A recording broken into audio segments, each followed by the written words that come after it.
Well, a very good afternoon to you. You are right on time for this live broadcast of the Senate proceedings on this day of 30th of March, the year 2023. And this live broadcast is brought to you by the Parliamentary Broadcasting Unit in partnership with the Kenya Broadcasting Corporation. In the order of business for Senate members, in this afternoon sitting, there are 14 motions that the members will be considering.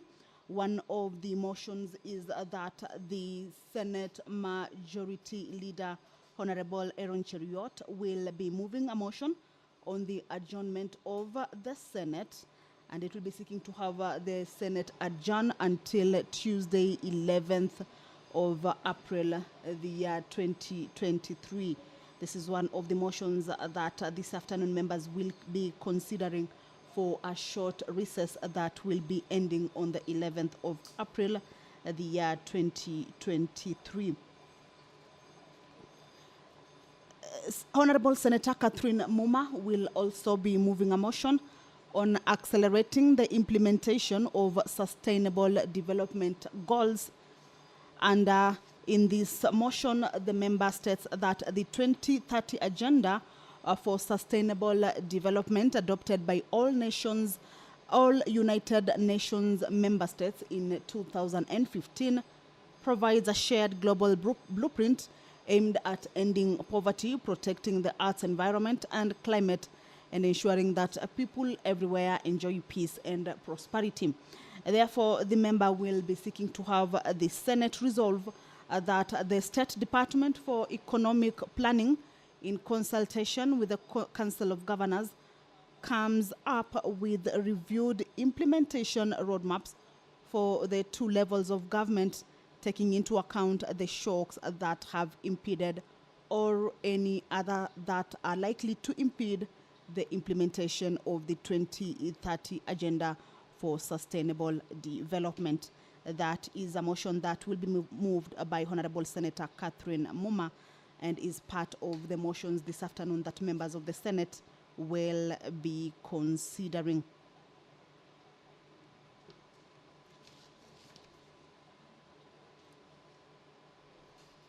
Honorable Senator Karen Nyamu also will be moving a motion on the review of the minimum wage necessitated by high cost of living. And the member states that minimum wages in Kenya are specified as part of a national wage policy and guided by the Regulation of Wages and Conditions of Employment Act, CAP 229, aimed at reducing poverty as well as protecting and promoting the living standards of workers.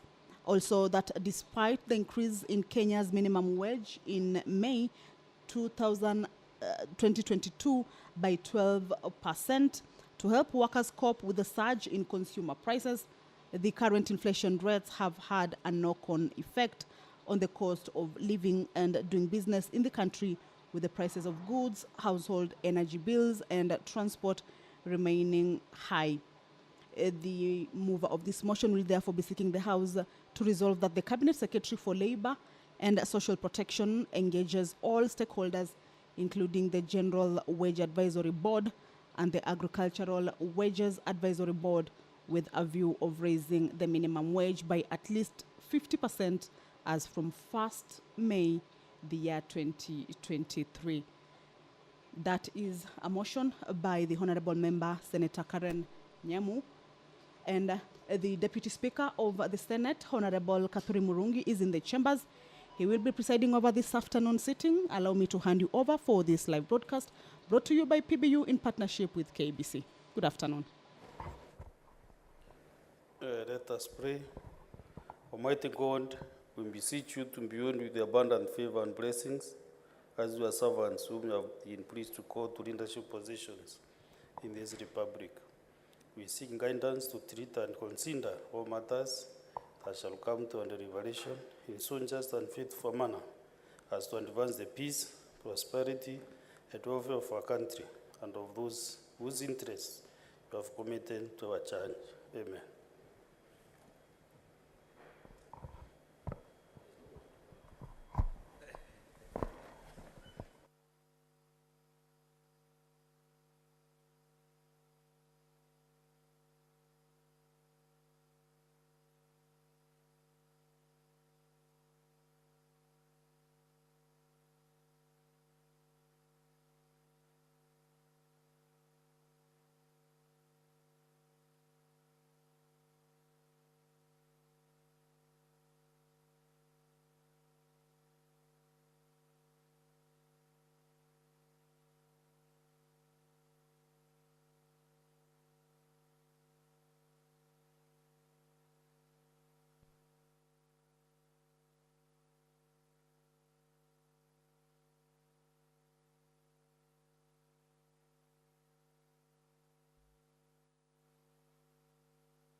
Clerk, ring the quorum bell for 5 minutes.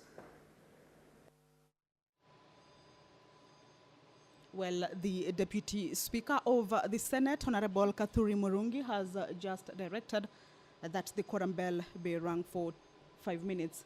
This is, of course, to allow members who are yet to get into the chambers to enable the House achieve its requisite quorum for the commencement of business to be able to walk in. And therefore, the quorum bell will be rung, and of course, to alert the members that the sitting is starting and that their presence at the chambers is needed.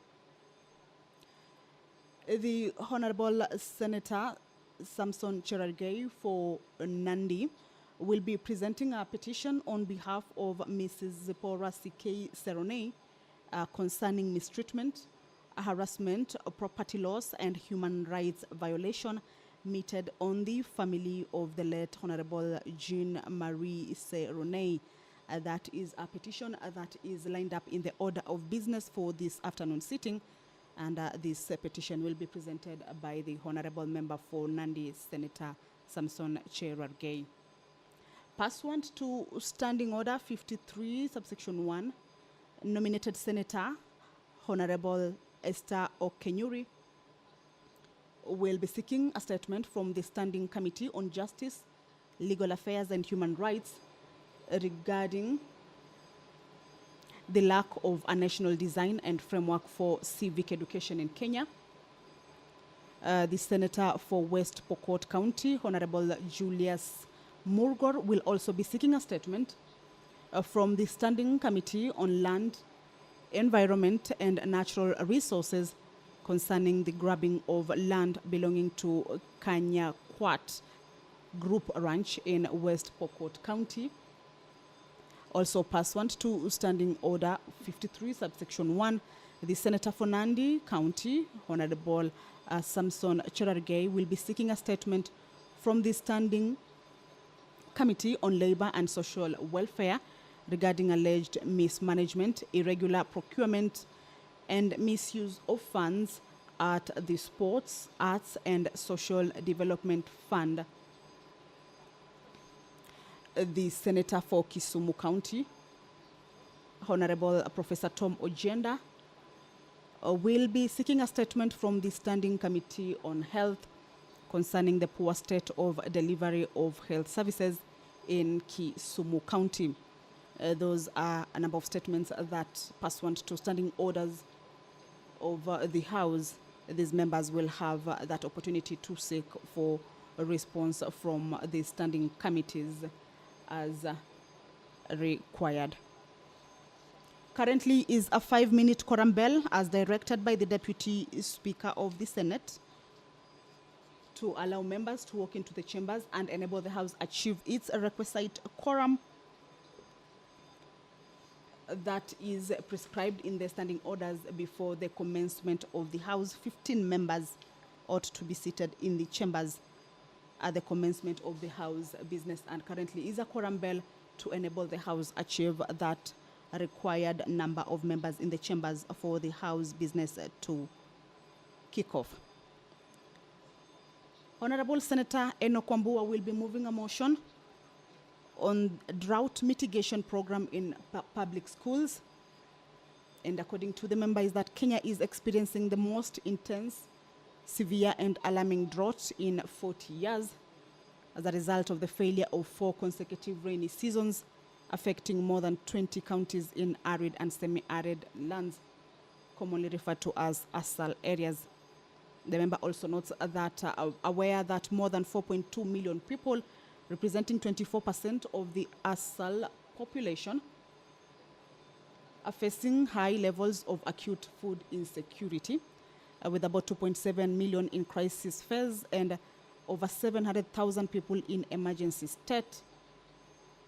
This motion will be seeking to have the House resolve or urge the Ministry of East African Community, the ASALs and Regional Development to develop immediate and long-term interventions to alleviate the ravaging effects of drought and hunger periodically affecting the country and more severely the ASAL areas. Again, this motion seeks to urge the Ministry of Education, in conjunction with the Council of Governors, to establish modalities to ensure no learners are sent away from schools due to lack of school fees, to ensure that children from vulnerable families have access to education. And finally, this motion seeks to urge the Ministry of Education, in conjunction with the Council of Governors, to implement effective school feeding programs to ensure that children from vulnerable families in drought-hit regions have access to at least one hot meal per day, and that no child misses classes due to lack of food. This motion is lined up for consideration on the floor of the Senate this afternoon and will be moved by Honorable Senator Enoch Wambua. Currently is a quorum bell. Members are slowly walking into the chambers.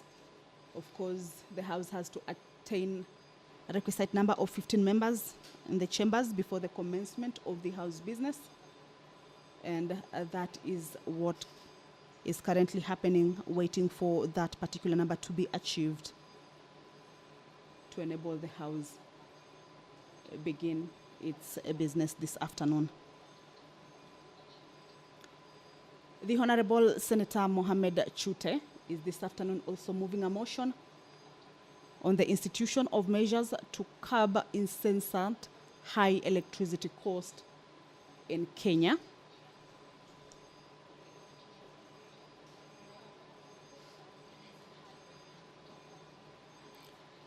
This motion seeks to resolve that contracts signed by independent power producers detailing the cost, capacity, and duration of the the quorum has been achieved. Allow me to hand you over back to this live broadcast. Good afternoon. My name is Kamche Menza. Order number 1, administration of oath. Next order. Order number 2, communication from the chair.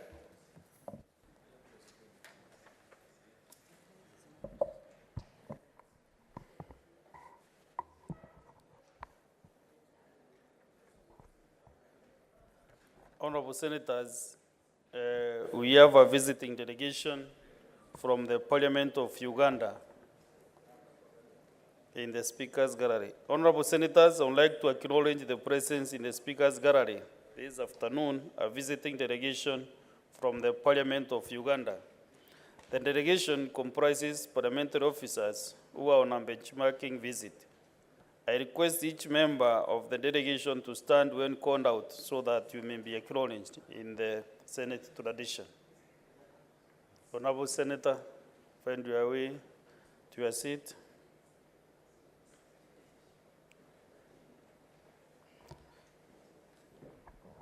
Ms. Sitina Chemisto Chelotich, General Counsel, lead of delegation. Mr. Solomon Kirunda, Director, Litigation. Dr. Robert Tumukwasibwe, Assistant Director, Table Office. Mr. Andilo Daniel, Assistant Director, Human Resources. Ms. Irene Milembe, Senior Administrative Assistant, Office of the Clerk. Mr. Ambangila Joshua, Human Resource Officer. Mr. Businga, Police Friend, Principal Administrative Secretary, Office of the Clerk. Honorable Senators, on behalf of the Senate and on my own behalf, I extend a warm welcome and wish you a fruitful visit. Thank you.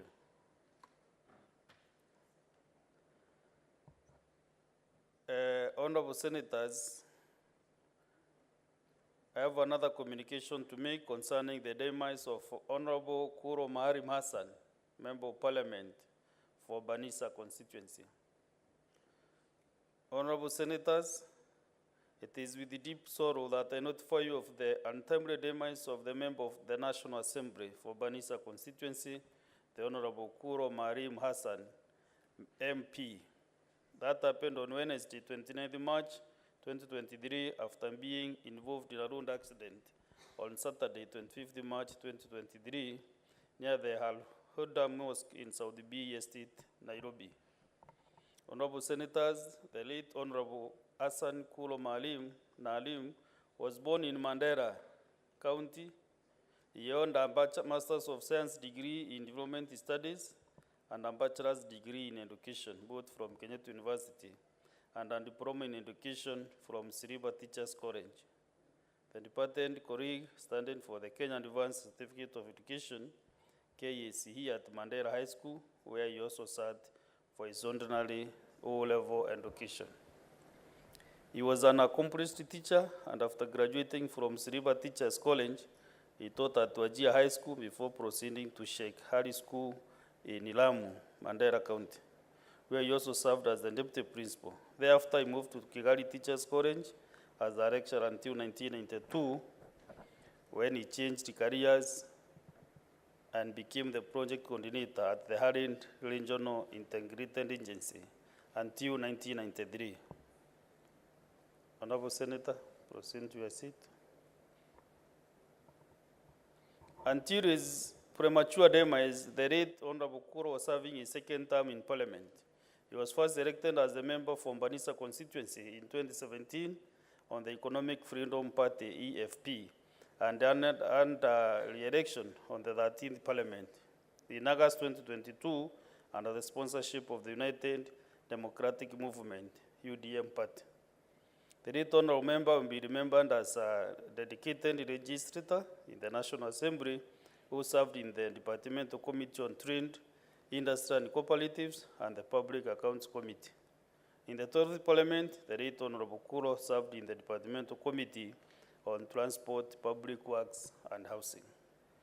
Honorable Senators, in accordance with the Islamic tradition, the bond of our department colleague was buried at 1:45 p.m. yesterday, Wednesday, 29th March 2023, at the Muslim cemetery in Langata, which was presided by Janaza prayers at Masjid Nul Mosque in South Sea, Nairobi.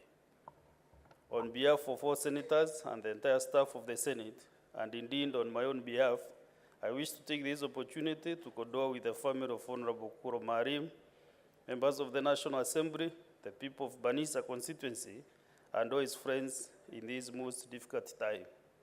The Parliament of Kenya and the nation at large has indeed lost a diligent leader. Honorable Senators, in honor of our departed colleague, I request that in the issue of tradition, we all stand and observe a moment of silence.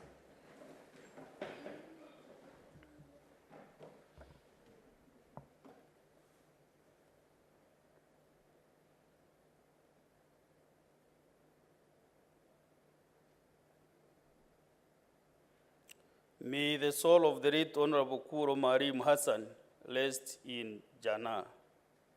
I thank you.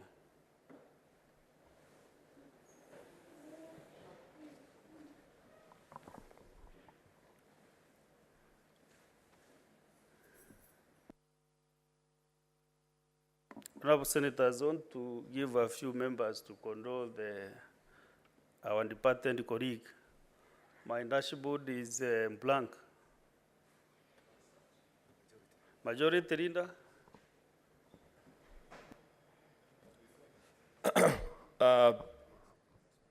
Mr. Speaker, sir, allow me to join you together with the rest of our colleagues in condoling with the family of our departed colleague, the Honorable Hassan. Honorable Hassan was a very likable gentleman, a good friend to many of us, and it's sad in the way that he eventually met his death. From what I hear, Mr. Speaker, Honorable Hassan loved walking on the streets of this city. And it's during one of his morning strolls, I was knocked down by a motorbike. I was at the Aga Khan Hospital. Unfortunately, he succumbed to the injuries yesterday morning. It's really unfortunate, Mr. Speaker, that such a gifted leader, serving, I think, his second term, because I know you served with him in the National Assembly last term. That's where I met him together with many of colleagues with whom they served together in the Transport Committee. On many occasions, we debate on the politics of the day at the members' lounge, the tea area, where many afternoons members do get to engage each other. And I remember fondly engaging him on his side of the political divide versus ours, and how we view the world differently. It's the way of life for all of us that are on this earth, Mr. Speaker.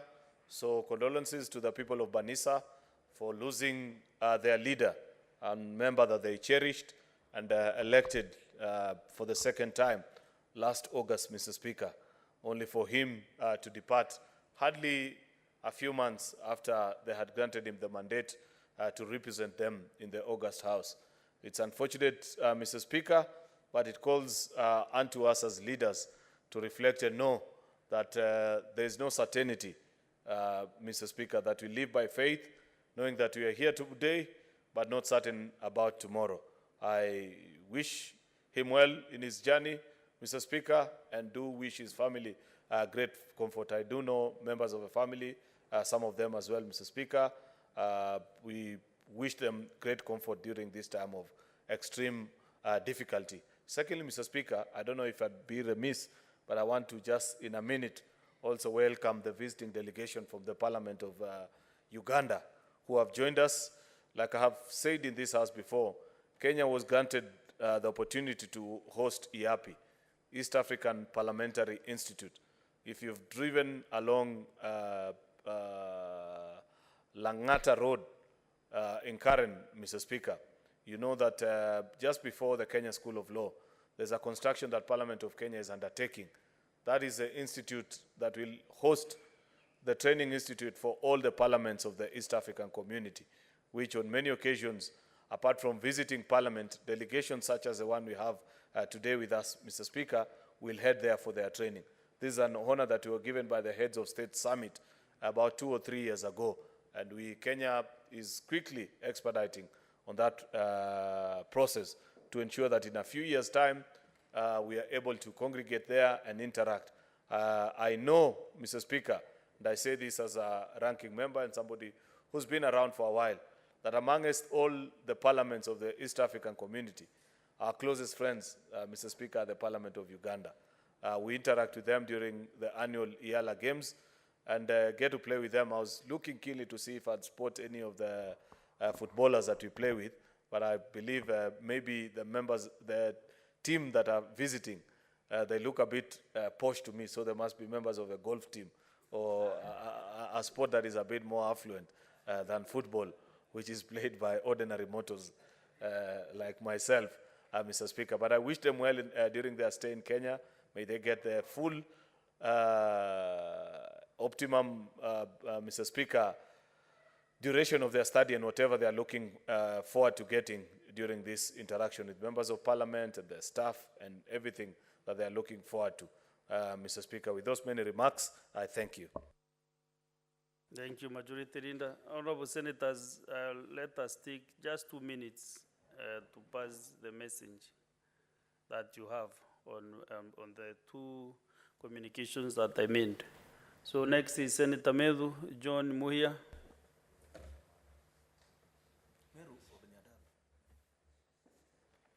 Thank you very much, Mr. Speaker. I confirm that I'm the Senator for Nyandarua. I also join my colleagues in sending my most sincere condolences to the family of the Honorable Hassan. I have had an opportunity of knowing Honorable Hassan. He was a humble leader and a man who was, he had committed his life to serving his people. Serving in his second term, Mr. Speaker, it is such a blow to his constituents, the people of his constituency. It is also a very big loss, I'm sure, to the family. I would want to ask that God gives them comfort to take and bear the loss. And I'm also passing also my most sincere condolences again to his party, the UDM party, whose party leader is our colleague, the the Honorable Dr. Captain Ari Roba, and indeed the other members of the UDM party who are here. UDM party is part of our Kenya Kwanza fraternity. So we send our most sincere condolences. We ask that God comforts the hearts of the family.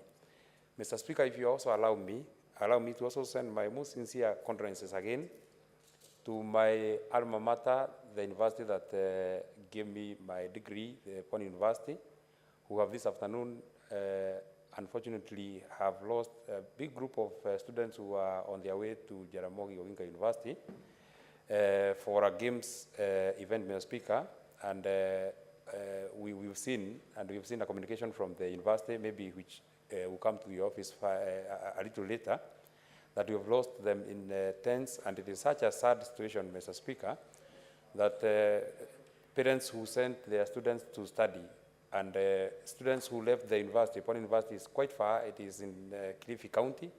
They came all the way to Naivasha, they went to fly the flag of our university, Pony University, very high. And it is such a sad situation, Mr. Speaker, that I will go back in caskets. I would want to send my sincere condolences to the parents of the departed comrades, send my most sincere condolences to the fraternity of the Pony University fraternity, both the students, the teaching and non-teaching staff, and those of us who are the alumni of that university. It's a dark cloud over our institution, and I'm sure we shall be able to bounce back again. Finally, Mr. Speaker, I also want to welcome the visiting delegation from the Parliament of Uganda. I confirm, just as the speaker who spoke before me, we enjoyed some bit of warmth from our colleagues, the members of Parliament who are playing with us for the football team of the Parliament of Uganda. So they are our friends and they are our brothers, and we are hopeful that we shall be able to give them and show them our legendary hospitality as a country, as a Parliament, and as a legislature. I thank you very much, Mr. Speaker. Thank you. Senator Kenyuri Hester Anyeni. Thank you, Mr. Speaker. I was actually gutted to learn about the demise of Honorable Kuluo. I first met Honorable Hassan at my days in the office of the Deputy President, where I worked closely on TVET issues in the Strategy and Delivery Unit. Honorable Kuluo was a frequent visitor in that department because he was all the time following up on the development of technical training institutions for the people of Banisa, which was in line with Jubilee's agenda of equipping young people with technical skills to solve the issue of unemployment. So it's really saddening me, and later we reconnected with him in the Senate. He frequently kept checking whether I had actually gotten nominated.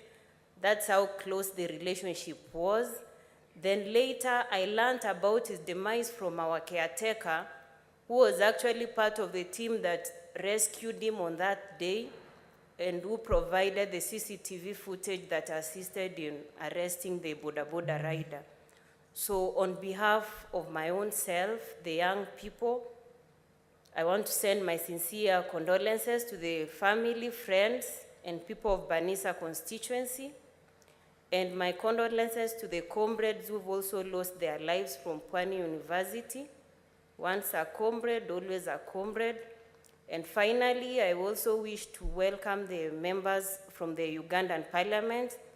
The last time I was there, I think most of them thought I'm their long-lost sister in Kenya.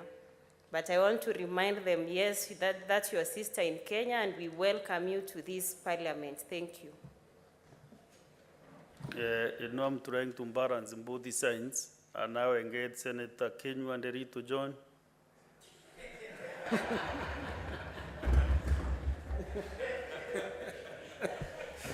Asante Bwana Spika kwa kuonyesha usawa kwa wote Bwana Spika. Bwana Spika, nataka kuungana na wewe kwa kuleta risala za rambirambi za watu wote wa Laikipia kupeleka kwa watu wa Banisa na kuambia kwamba wamempoteza kiongozi Mheshimiwa Kuro Hassan, ambaye tulimjua mtu aliyejitolea na kufanyia wananchi kazi bila kupendelea, kama vile Bwana Spika ulivyofanya, bila kupendelea upande wowote, hata Mheshimiwa Kuro alikuwa namna hiyo, Bwana Spika. Kwa hivyo mimi nileta risala zangu mwenyewe za familia yangu na vile vile za watu wa Laikipia. Na tuseme ya kwamba ndugu zetu wa bodaboda ambao wanaendesha hizi pikipiki wawe waangalifu, kwa sababu ajali zinatokea kwa watu wengi. Huyu ni mmoja ambaye tunaye kuja hapa kuleta zetu rambirambi, lakini kila siku unapata watu wetu wanapata hizi ajali, wengine wanakufa. Vijana wale wa bodaboda hata wanapata maafa. Ukitembelea hospitali zetu unapata wagonjwa wengi wametokana na hizi ajali za bodaboda. Wale wanaendesha bodaboda wanaumia. Kwa hivyo siku ya leo, Bwana Spika, ni siku ya huzuni kwa sisi kumpoteza kiongozi ambaye tulimuenzi, sasa tutamkosa. Vile ambavyo ningependa kuambia watu wa Banisa, tunawashukuru kwa vile ambavyo walimchagua mara ya pili, na walimchagua kwa sababu ni mchapakazi.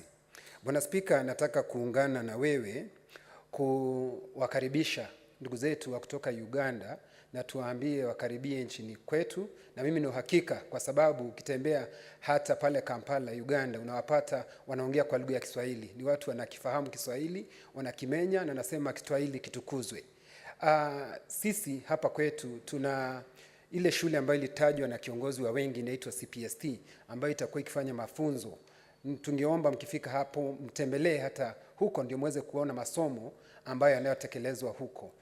Bwana Spika, nasema asanti na nawaambia karibu, na muendelee kwa kucheza golf ambayo imesemekana na ndugu yangu, na hata mimi nimebombea katika golf na najua tutapatana viwanjani. Na kabla hamjaenda nyumbani, mtembelee mbuga zetu za wanyama, ndio muweze kuona mambo ambayo tunafanya hapa Kenya, na mpeleke kwenu nyumbani salamu zetu. Asante Bwana Spika, na nashukuru. Asante sana. Senator William Kisang. Thank you, Honorable Speaker. On behalf of myself and the people of Elgeyo-Marakwet County, I wish to convey our condolences to the family of Honorable Hassan. Hassan, we served together in the last parliament in National Assembly when he was the member for Badiza, and he was re-elected for a second term. So it's unfortunate that he lost his life through an accident in South Sea. We wish the family comfort, peace, strength, and also acceptance during this difficult time. You know, it's not easy to accept that you've lost your loved one. Honorable Speaker, also I wish to also convey my condolences to the youth, the family of the students from Bwana University who lost their lives in Naivasha while they were going for a trip to other universities to compete. And then finally, I welcome our colleagues from Uganda. Welcome to Kenya. Kenya is a warm country where we encourage visitors. The college that is in Karen is at advanced stage. I think they're on the second floor now. So I believe you'll be coming here regularly for training. And this year, December, I'll join you in playing golf also with the Honorable Kinywa. You know, that's the game for those who are already mature and elderly like us. God bless you. Senator Fatuma Duro. Thank you, Mr. Speaker. Mr. Speaker, I wish to join you and my colleagues in passing my condolences to our colleague that we lost yesterday. Mr. Kulo, or Mheshimiwa Kulo, is known to me. He's a very humble, down-to-earth legislature that I've known him for the last 6 years, Mr. Speaker. Mr. Speaker, Mr. Kulo is a very hard-working colleague. I know his family, especially the wife who is working at Kura by the name Sadia. It's really very sad. Mr. Speaker, I think a lot of accident is taking place in this country as a result of boda boda. And as a country, we really need to do something about it. But it's unfortunate that one of us is killed by a boda boda, which is really, really unfortunate. It was very bad accident because somebody was telling me the injury was so bad that you can't imagine the way the brain was damaged. And that is unfortunate. Of course, for a member of parliament, we have insurance. But there are so many Kenyans, Mr. Speaker, that are losing their life Some of them, they are actually losing their legs and their hands and so many other part of their bodies. And I think something has to be done because it's not right. We do accept boda is the best mode of transport, but the accident that is caused by boda, we need to take serious action on them. So wish the family a strength, and we pray for our brother to go to, according to us Muslim, we say Jannatul Firdaus, that means they goes to the highest heaven. Mr.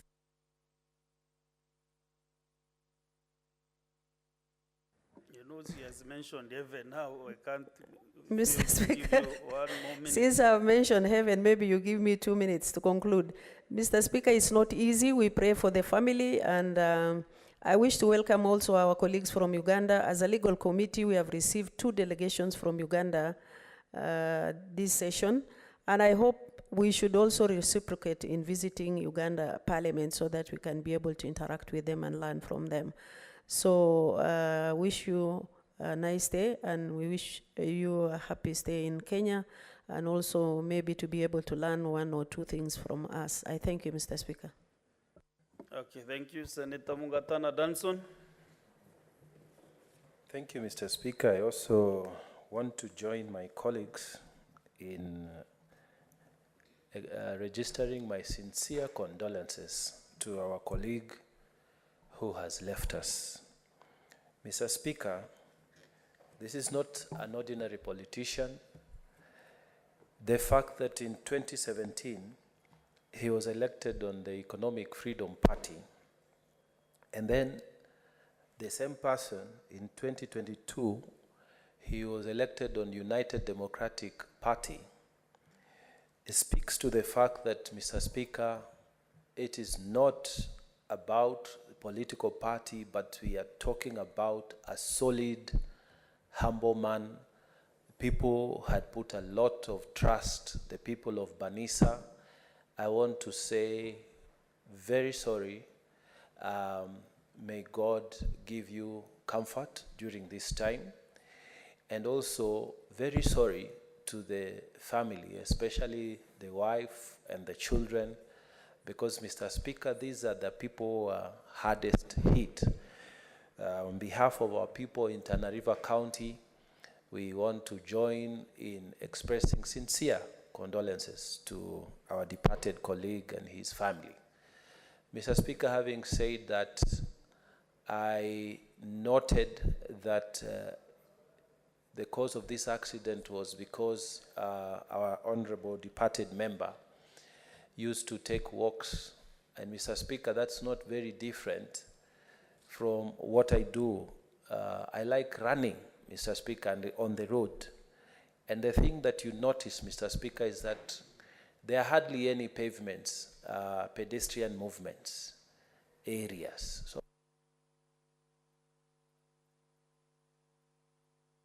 No, honorable senators, kindly note that it's 2 minutes, and also check the light, because we have a lot of business today.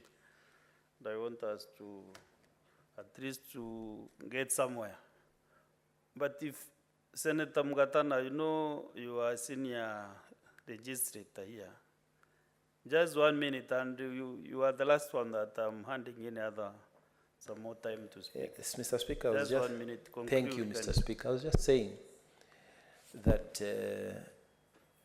we have also failed as a government, as Nairobi County, in providing sufficient pavements where pedestrians can be walking without the fear of these motorcycles. So, Mr. Speaker, this is something that maybe needs to be taken up at this level. I thank you, Mr. Speaker. Senator Veronica Duarte. Mr. Speaker, let me take this opportunity to offer my deepest condolences to the family of Honorable Hassan, who unfortunately lost his life a few days ago. And before we could recover from those news, Mr. Speaker, he was already buried under the Muslim rites. of passage. Mr. Speaker, he's been described by many of his colleagues at the National Assembly as a very humble and a good man. And Mr. Speaker, that is attested to by the fact that he has been voted in twice by the people of Banisa constituency. He departed, Mr. Speaker, under circumstances which maybe could have been avoided, Mr. Speaker, through a road traffic accident with the border, Mr. Speaker. And we would pray that, Mr. Speaker, our nation reaches a point where we can cease to have as many fatalities as we are having in the Republic of Kenya through the road traffic accidents, Mr. Speaker. But if we were to learn from the virtues that were exuded by the legislator who has passed on, Mr. Speaker, his life speaks into our lives on virtues of being good people, people who are reasonable and humble, and people who are not afraid to go for their dreams, Mr. Speaker. He rose from being a teacher and became a legislator representing the wishes of the people, Mr. Speaker. We offer our prayers, our support, our emotional support to the family, to the colleagues, and Mr. Speaker, to the great people of Banisa constituency and to his political party, the UDM political party, which is led by one of our own colleagues here at Senate, Mr. Speaker, and we pray that God will comfort them and grant them grace and Thank you, Senator Abbas Sheikh Mohammed. Thank you, Mr. Speaker. Mr. Speaker, I want to also join you to condole the family and the Banisa constituency, where our brother Master Hassan and Kulo Ma'alim Hassan. Kulo Ma'alim Hassan actually is well known to me. In 2017, 2020, we were neighbors. We live in the same place in South Sea. And he's a very simple man. I know him. I have been in school. I was classmate with his elder brother. Kulo, actually, when he joined the parliament, he comes from the far end of northern Kenya, the border of Ethiopia and Somalia, and Kenya. And as far as it is, Honorable the late, he used to go to his constituency very frequently. A very hard-working man, a very simple man, a man who was holy and was attached to the mosque. And I'm sure the people from his constituency will miss him. Mr. Speaker, I want on behalf of on my own behalf, on behalf of Wajir County, I want to condole the family. I know he has a very big family. He has 3 widows, I know, and about 16 children. It's such a big number, and I think many of them are young. And we pray to them that may God Almighty bring them up, in the most simple way, and may also God bless him in heaven and in the paradise of what we call Jannah Firdosa. With those few remarks, I want to thank you, Mr. Speaker. Thank you, Sheikh. Senator William Cheptum Mokipolil. Thank you, Mr. Speaker. Mr. Speaker, allow me also to send my heartfelt condolences to the family, friends, and the relatives of the late Hassan. Mr. Speaker, I served in the National Assembly with the late in the 12th Parliament. And I can actually confirm to colleagues here that indeed Honorable Hassan was a very humble man, a very friendly person, and very committed to his work as a member of Parliament. During my time in the National Assembly, during the 12th Parliament, we used to even have some programs with him. When he has functions in his place, I would send him some money in support. When I have in my place, he used to also contribute substantially. So this country has lost a very, very important leader. And of course, Mr. Speaker, the great people of Banisa definitely will miss his leadership. We continue to pray for the family, that God will continue to uphold them and to give them the peace during this very difficult moment. And I think, Mr. Speaker, the problem of these accidents arising from border. Today we are able to speak about our colleague because we know him. But there are many Kenyans, Mr. Speaker, who really also lose their lives through this accident of the borders. I think there is need to come up with ways and means of ensuring that we reduce this, said by members. Finally, Mr. Your message is home, Chair Security. The last is from Senator Sigei Wakiri.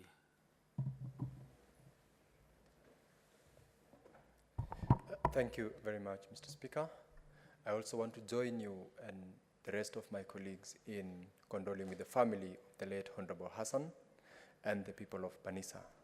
Mr. Speaker, on my own behalf and on behalf of the people of Bomet, we want to wish the family of the late Honorable Hassan God's grace at this very difficult time.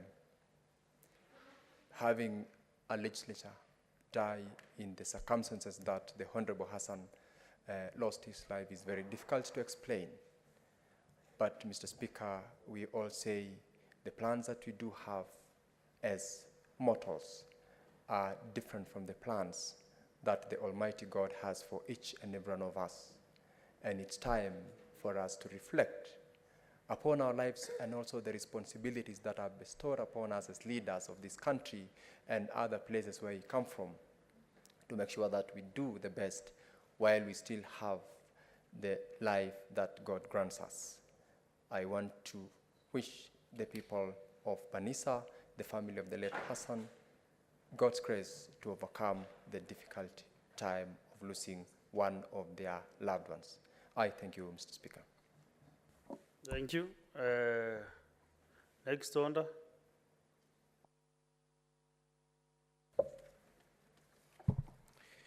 Order number 3, messages. Next. Order number 4, petitions. Senator Samson Chelagay has a petition to present. He is not around. Next order. That petition is defined. Next order. Order number 5, papers. Next order.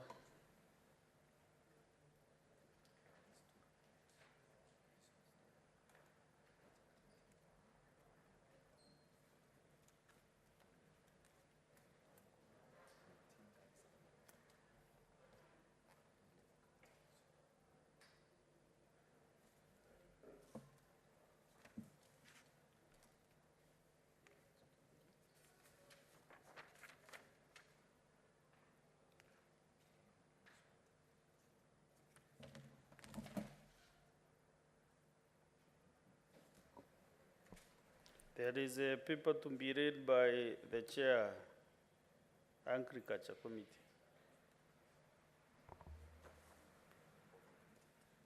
Do you have any member of the committee around Agriculture? You can read the paper on behalf of your Chair and the committee.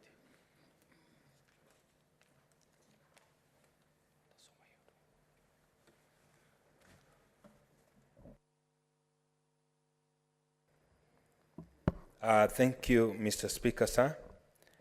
I beg to lay the following paper on the table of the Senate today, the 30th March 2023, report on the Magbin Bill 2022, Senate Bill number 13 of 2022. By the chairperson, I'm not the chairperson, but I did. Chair, Labor and Social Welfare.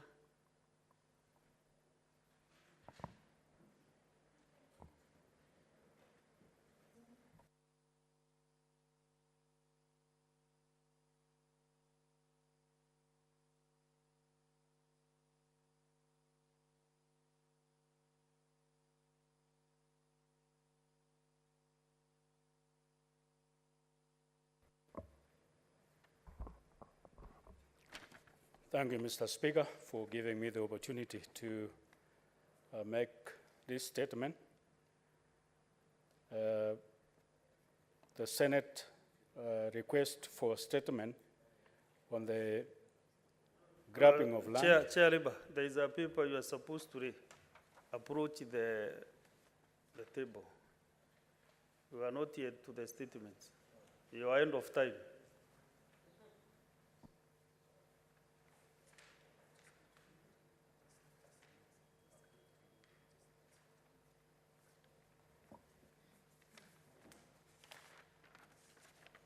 Sorry, Mr. Speaker. Mr. Speaker, I beg to lay the following paper on the table of the Senate. Today, 30th March 2023, report on employment, Amendment Bill 2022, Senate Bill number 11 of 2022. Chairperson, Standing Committee on Labor and Social Welfare. I lay. Thank you. Next order.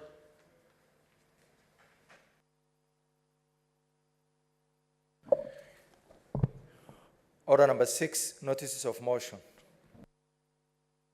Chair Security, Senator Cheptumo William.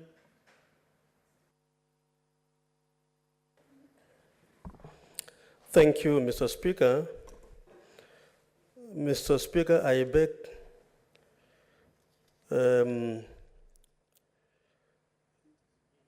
to give notice on a notice of motion integration of ethnic minorities and marginalized communities in Kenya. Aware that Kenya is a multi-ethnic country with a rich diversity of cultures, language, and traditions, further aware that ethnic minorities and marginalized communities face significant social, economic, and political challenges, including discrimination, marginalization, and exclusion.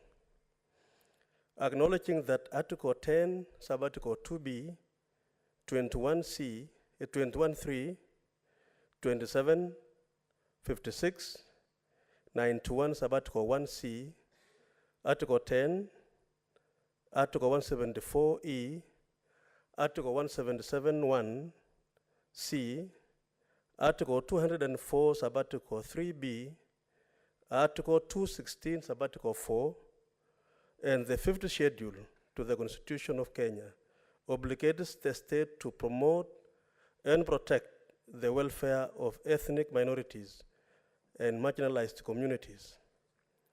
Appreciating that the government has put in place policies, legal and institutional framework, including affirmative action programs to address the needs of other social interest groups, namely children, persons with disabilities, youth, women, and elderly.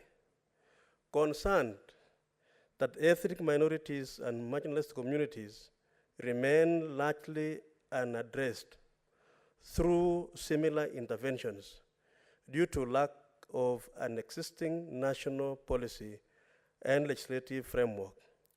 Now, therefore, this Senate resolves that the Ministry of Public Service, Gender and Affirmative Action, the National Gender and Equality Commission, and other state departments in collaboration with the Council of Governors, 1, initiate measures to identify and address the specific needs and challenges faced by ethnic minorities, marginalized communities in Kenya, and 2, develop and implement a national policy and legislative framework for the integration of ethnic minorities and marginalized communities in Kenya as envisaged in the Constitution of Kenya. Thank you, Mr. Speaker. Mr. Speaker, I have the second notice of motion. Okay. I proceed. Mr. Speaker, this is a notice on declaration of cattle rustling as a national disaster and establishment of a special fund for victims. Aware that cattle rustling is a major menace and security threat to the South and North Rift regions and some other regions in the country. Concerned that the menace has since left irreversible and negative socio-economic impact, which include, but not limited to, an increased number of widows, widowers, orphaned children, poverty, displacement of people, leading to internally displaced persons, IDPs, disruption of educational programs, and other economic activities owing to the destruction and or closure of educational, health, and other institutions. Further concerned that the people living in the affected regions have been denied the enjoyment of their social, economic, and political rights as guaranteed to them under the Bill of Rights as enshrined in our Constitution, Chapter 4 of the Constitution. Now, therefore, this Senate resolves that the national government, through the Ministry of Interior and National Administration, 1, declare cattle rustling a national disaster. 2, establish a national task force on cattle rustling. 2, 1, investigate the causes of the rampant cattle rustling in the said regions and the country at large. 2, establish the extent of loss and damage the cattle rustling menace has occasioned to the communities in all the affected counties. 3, establish a special fund for mitigating the losses suffered by and in compensating all victims of cattle rustling and settle all internally displaced persons occasioned by the cattle rustling menace. Thank you, Mr. Speaker. Thank you. Let's go to the next one. Order number 7, statements.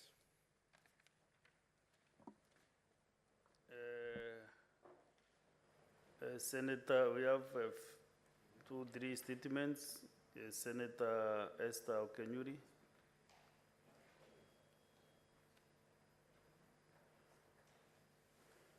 And Honorable Senators, I will advise that from where I sit, we have realized that we are spending a lot of time on statements and members seeking to either support or to make comments on the statements. So we are strictly on the statement hour, which should be followed strictly.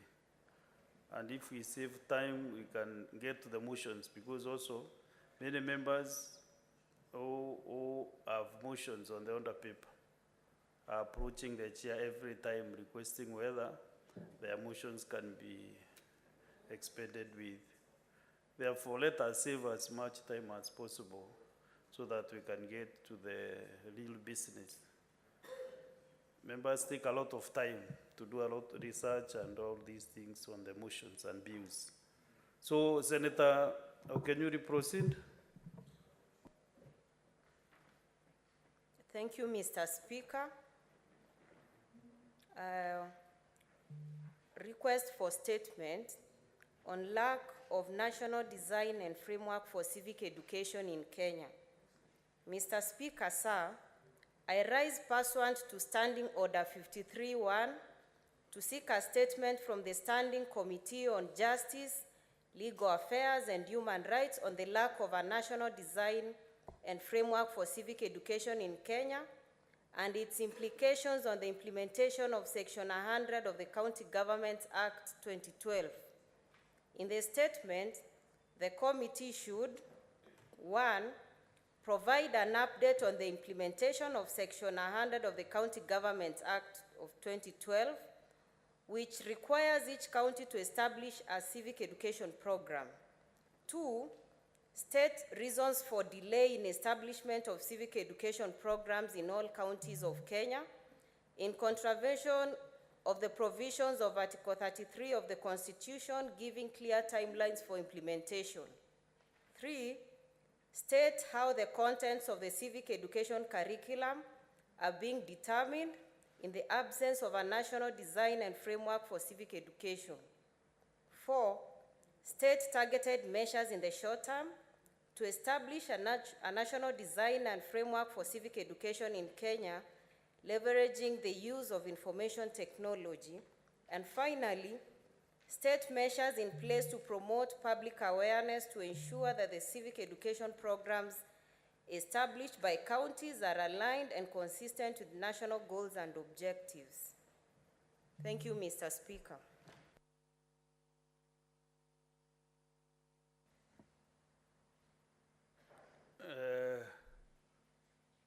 As I've just communicated, I'll give few senators to make at least 2 minutes comments on these statements. Yeah, 2 minutes. Majority Leader, are you trying to control the chair? Eh? Are you even trying to imagine? Yeah? Okay, Senator Mutinda Tabitha. Thank you, Mr. Speaker. I rise to support the statement by Senator Esi Okenyuri, matter civic education. And Mr. Speaker, I want to state that civic education is a continuous process of acquiring information and experience, and mostly as far as good governance is concerned. It is with this information that is actually not a privilege, but a right that should be offered from the county level, the fact that we are at a devolved system of governance. This civic education, Mr. Speaker, actually enhances good interrelations between the people of different ethnic groups and even religions over time. There is much more output when information is relayed. Mr. Speaker, I want to state with good civic education that should be offered continuously will help curb issues like what we are currently seeing. As you know, right now, our colleagues are not present because of the current process that are ongoing. And our youths are actually being very much misused by some of the politicians, because if civic education would have been well offered, they will be able to understand how some of the concerns that the opposition is actually bringing on table, how best that they can be addressed. It is a high time that civic education is actually implemented, as Senator Okenyuri is requesting, so that some of these issues can be addressed. Information is power. With information, these issues will actually be addressed in just not short-term perspective, but long-term perspective. It's so sad in our country today that this lack of information has made our Kenyans and from different walks of life to be able not to understand what it really entails, because I believe in good governance is about offering its people education and information that they need. So I really rise and support the statement by Senator Esi Okenyuri. Thank you, Mr. Speaker. Thank you. Let us give a senator who has not spoken, who has not opened his or her mouth today. Senator Gloria Oroba Magoma.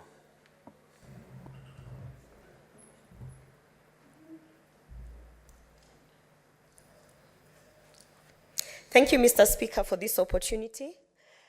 I rise to support the statement by Senator Esther Okenyuri about civic education. Mr. Speaker, this country, where this country is going, when you look at our youth out in the street putting sufurias on their heads because they want the cost of living to go down, Mr. Speaker, it's because they don't understand. They don't understand how to bring the cost of living down. So therefore, their leaders are actually using them. Mr. Speaker, I was saddened this morning to see my age mates getting very, very excited that leo wanaenda that today they are going for the demonstrations, Mr. Speaker. And I asked them one thing. I said, every time when they finish the demonstrations, Mr. Speaker, what do they benefit? Do they actually get something tangible, something sustainable? Do their leaders actually then tell them after the maandamano, this is what we have achieved, Mr. Speaker?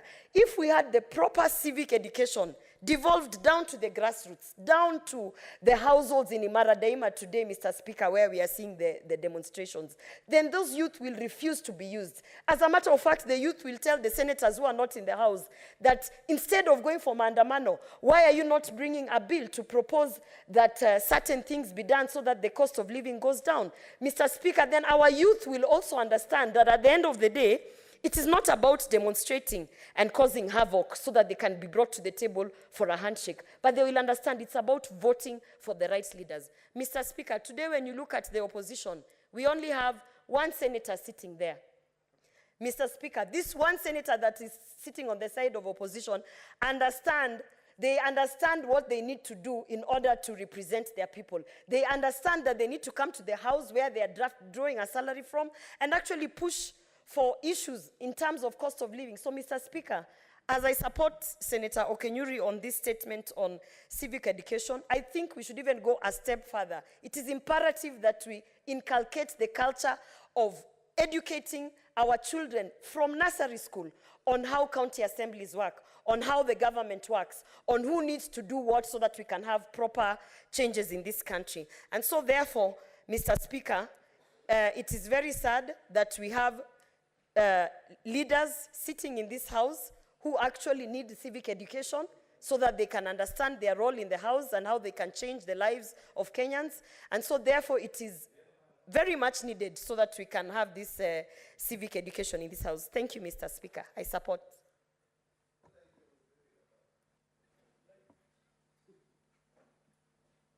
Senator Mulgo, do you want to make a comment, or we are waiting for your statement, which is the next one coming?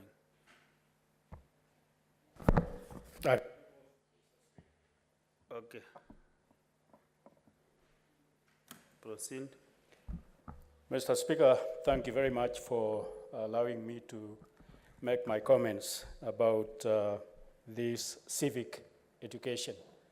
Civic education is very important because of the empowerment that it gives people that have been educated. My community, the Pokots that come from West Pokot County, largely are illiterate. And therefore, when it comes to empowerment about information and their rights even, they are not aware what should be their rights. And therefore, civic education is very key into giving them empowerment. It also gives them to be aware about their rights. The Honorable Senator Jeptumo was giving sentiments about the rights, especially in cattle rustling area and so on, and also the fact that people that live in such areas are not aware about their rights, and therefore civic education will really give them to be aware of their rights. And then it also is a way of passing knowledge to them so that they know what is theirs, even within a county. Civic education should be carried, or the county government should train people and educate people on what is in their county and what powers they have, and participation in public opinion and public awareness is very key. And then also civic education makes people be united together because they have something to stand together for, and therefore I support this motion. Thank you. Senator Kenywa Nderitu.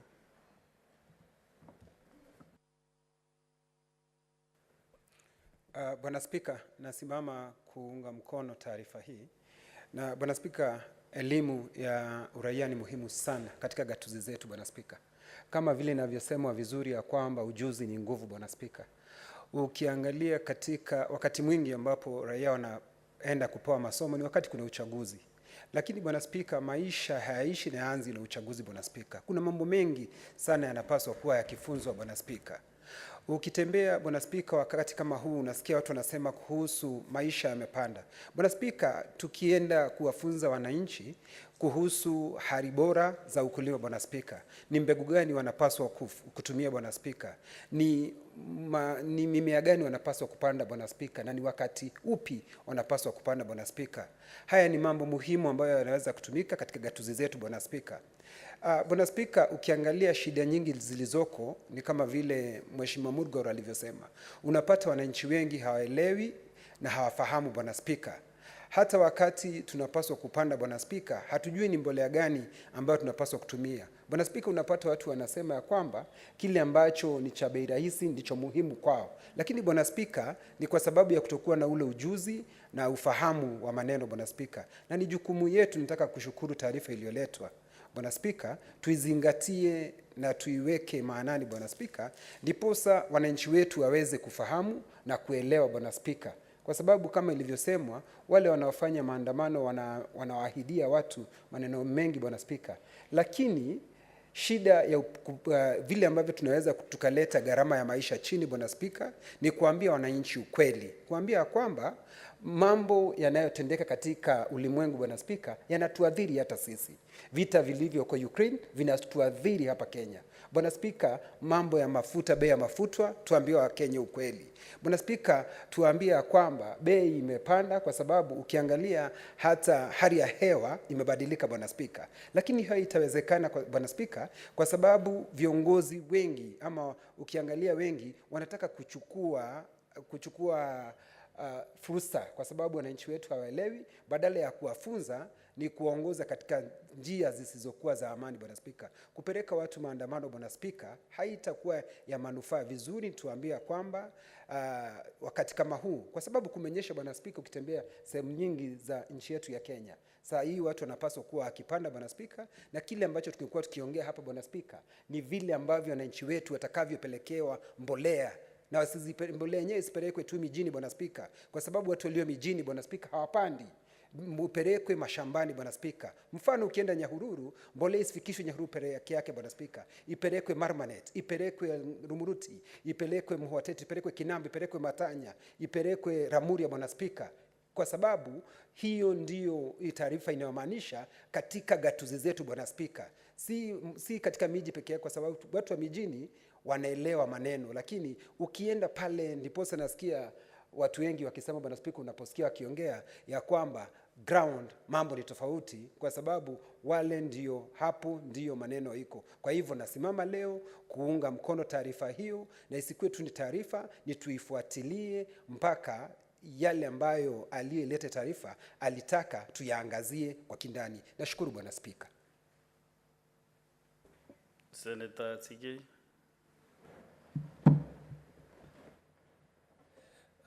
Thank you, Mr. Speaker.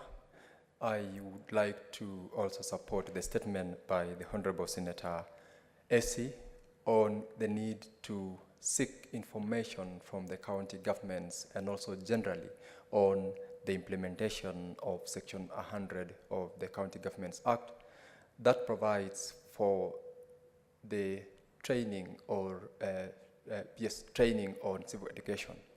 Indeed, Mr. Speaker, civic education mandates or obligates the residents of each and every county in this country at large to also understand and appreciate self-governance. When we talk about self-governance, it can only be understood when the public knows their obligations and the obligations of those whom they have put in office in terms of the leadership from governor all the way to the MCA, and also extends beyond to the national government. Indeed, Mr. Speaker, Section 3 of the County Governments Act 2012, as part of its objectives, provides that that act facilitates or rather obligates the county government to undertake training or education on matters that are devolved and also on matters that the national government has an obligation to perform on behalf of its citizen. Where we are asked, I know, Mr. Speaker, at the end of this, you will commit this statement to Justice and Legal Affairs Committee. I do not want to preempt the extent of the work that the committee will do, but I would like to commit that once this statement is committed to us, we will undertake that work as expected of us as a committee. But then, Mr. Speaker, I note that the concerns in that particular statement requires also an extended approach in terms of what are the safeguard measures or what are the measures that county governments have put in place in terms of legislation, in terms of ensuring that the provisions of that section 100 are implemented by putting in place policies, putting in place also manuals and training manuals, which the national government is expected to set up, cascaded downwards to the county government in order to make sure that it is not only put in paper as a requirement in law and is not implemented or enabled by the respective county governments passing legislation. I'm not aware of any particular county government that has put in place or that has pushed to ensure that the provisions of this section are implemented.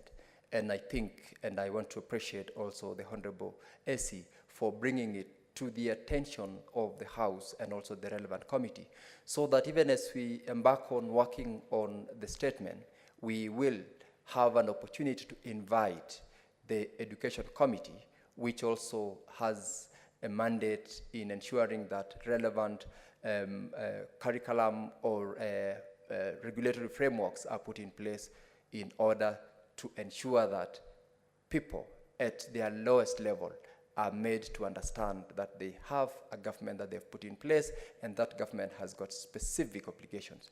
Mr. Speaker, I know for a fact that a resident from Jemaner, the farthest corner of the county I represent, at some point, if he or she were to be asked as to what is the role of the county government, of a member of the county assembly, or a member of the National Assembly, or even Senate, who I represent here, what would be the specific roles, they might not be able to understand. And the best they can do is to ask, I need my right to be protected by the senator, by the MP, by the MC or the governor, without understanding beyond that demand for that right, that there is also an obligation on that particular citizen. I know for a fact, Mr. Speaker, that once we give them that opportunity to understand in the course of this particular training and implementation of this requirement of the law, they will know that they also have a role to play. And once they participate, that is when service delivery to the people will be eased and will actually be felt up to that lowest level. Mr. Speaker, I support, and as I've said, I undertake that we will do the job of the relevant committee once this statement is committed to us. Thank you. Now let us get the next two statements for simultaneously by Senator Julius Mulgo and then Senator Bas Mohammed.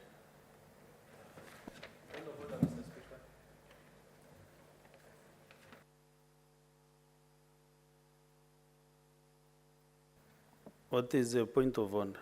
Mr. Speaker, I wanted to make a small contribution on this one, and I have been on the line, Mr. Speaker. I ask if you can be given a few minutes. How did you know you were in the line?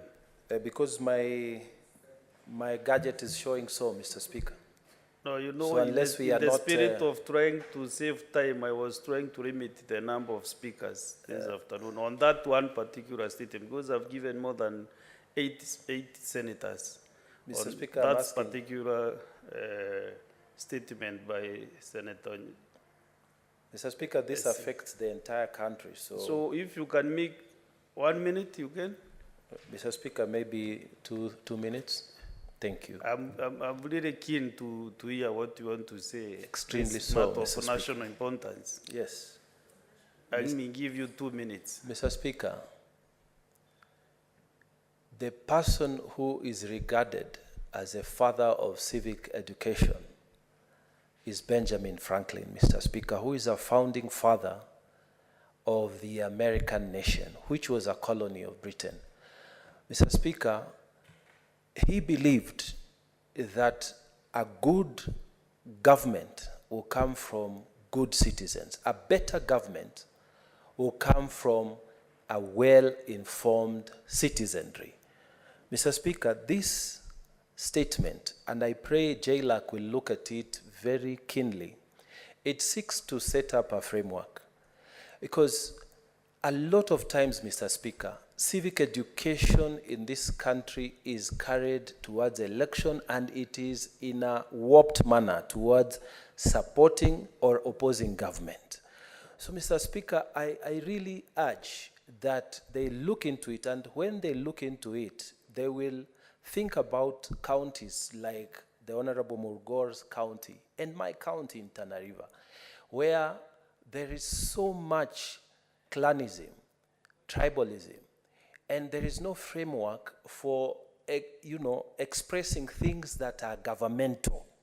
So then politicians take advantage, Mr. Speaker, to lead or mislead people along tribal lines. And Mr. Speaker, even making government irrelevant or good politics irrelevant. So, Mr. Speaker, we need this statement like yesterday to be done in such a way that it translates into reality, especially in some of our counties that are full of clanism, tribal affiliations, and therefore they make the people look at government at the national, even at the county, in terms of clouding, using their tribal eyes. And it makes life very difficult, even to do politics at the county level, at the national level. This is a very good statement, and I pray that they will give it the attention it deserves so that we can all benefit from this concern that was shown by my very hardworking fellow colleague, Senator Esther Okenyuri. I thank you, Mr. Speaker.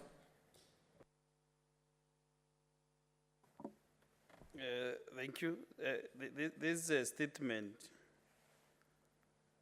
has attracted a lot of interest. And where I sit, I know a statement cannot be able to solve the issues that you are addressing, Senator Mungatana. So I wish Senator Esther could even come up with a bill that could really help. Because also where I sit, I know we have that challenge of people getting the right information. People are misled by media, like now, social media is really misleading everybody. So Senator Esther, maybe think beyond the statement, because this is just a statement from the ministry, which will not be able to sort the real issues. You want to make a commitment? Please do. Thank you, Mr. Speaker. I want to actually make a commitment in working with the members who have like mind, and I'm looking forward to full support, especially now that this is something that should have actually been done. The closest it got was what Professor Kibwana was doing, but otherwise, generally, there hasn't been much on it. So I'm really committed to doing that, and I'm counting on the support of colleague senators. Thank you, Mr. Speaker. Thank you. Senator Mulgo Julius.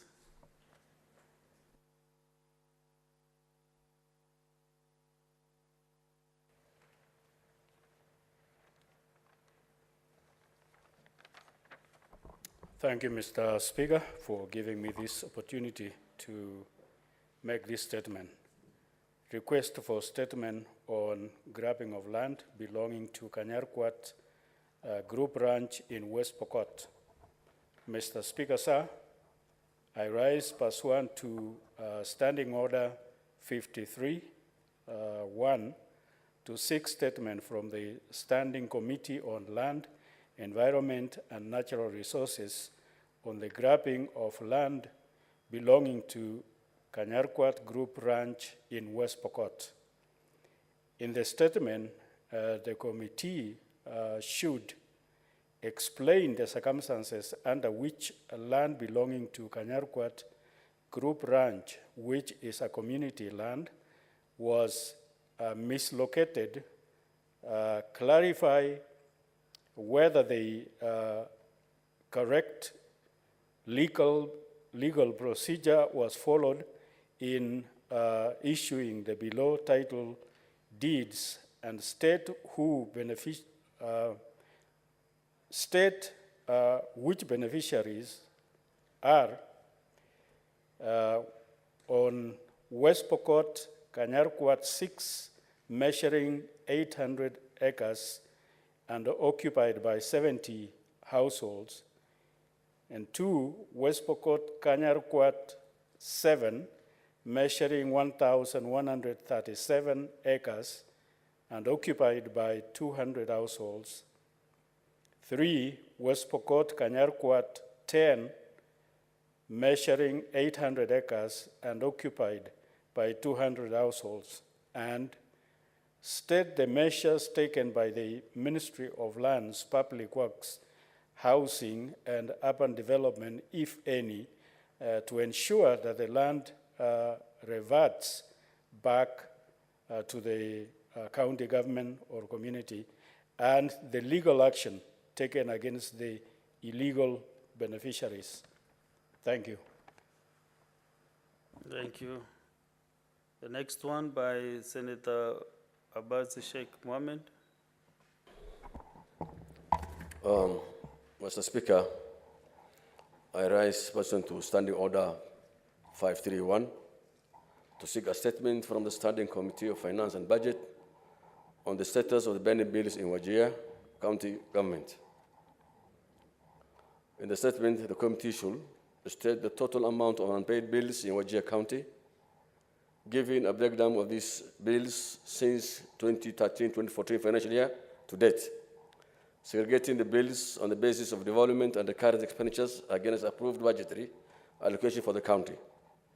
State steps that have been taken to identify and fraudulently or irregularly claims among the pending unpaid bills, disclosing how the figures have changed over time, including interest charged, stating reasons for the delay in settling the bills. Give the particulars of statutory institutions, suppliers, contractors affected by the unpaid bills, disclosing the amount owed by the county government. State measures put in place by the county government in ensuring that the statutory institutions, suppliers, or contractors are paid, stating timelines, if any, and disclose legal or financial consequences that have arisen as a result of the unpaid bills, stating the interventions, if any, to ensure that such delays in payment do not recur in the future. Thank you, Mr. Speaker. Thank you. Let's get to statement by the Chair, Committee on Justice and Legal Affairs, Human Rights. Understanding Order 56-1.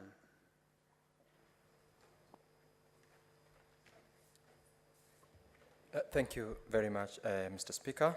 I rise pursuant to Standing Order 56-1B of the Senate Standing Orders. Honorable Speaker, to issue a statement on the activities of the Standing Committee on Justice, Legal Affairs, and Human Rights for the period 13th October 2022 to 29th of March 2023. Honorable Speaker, the Standing Committee on Justice, Legal Affairs, and Human Rights is established under Standing Order 228, 3 of the Senate Standing Orders, and is mandated inter alia to consider all matters relating to constitutional affairs, the organization and administration of law and justice, elections, promotion of principles of leadership, ethics, and integrity, agreements, treaties, and conventions, and implementation of the provisions of the Constitution and on human rights.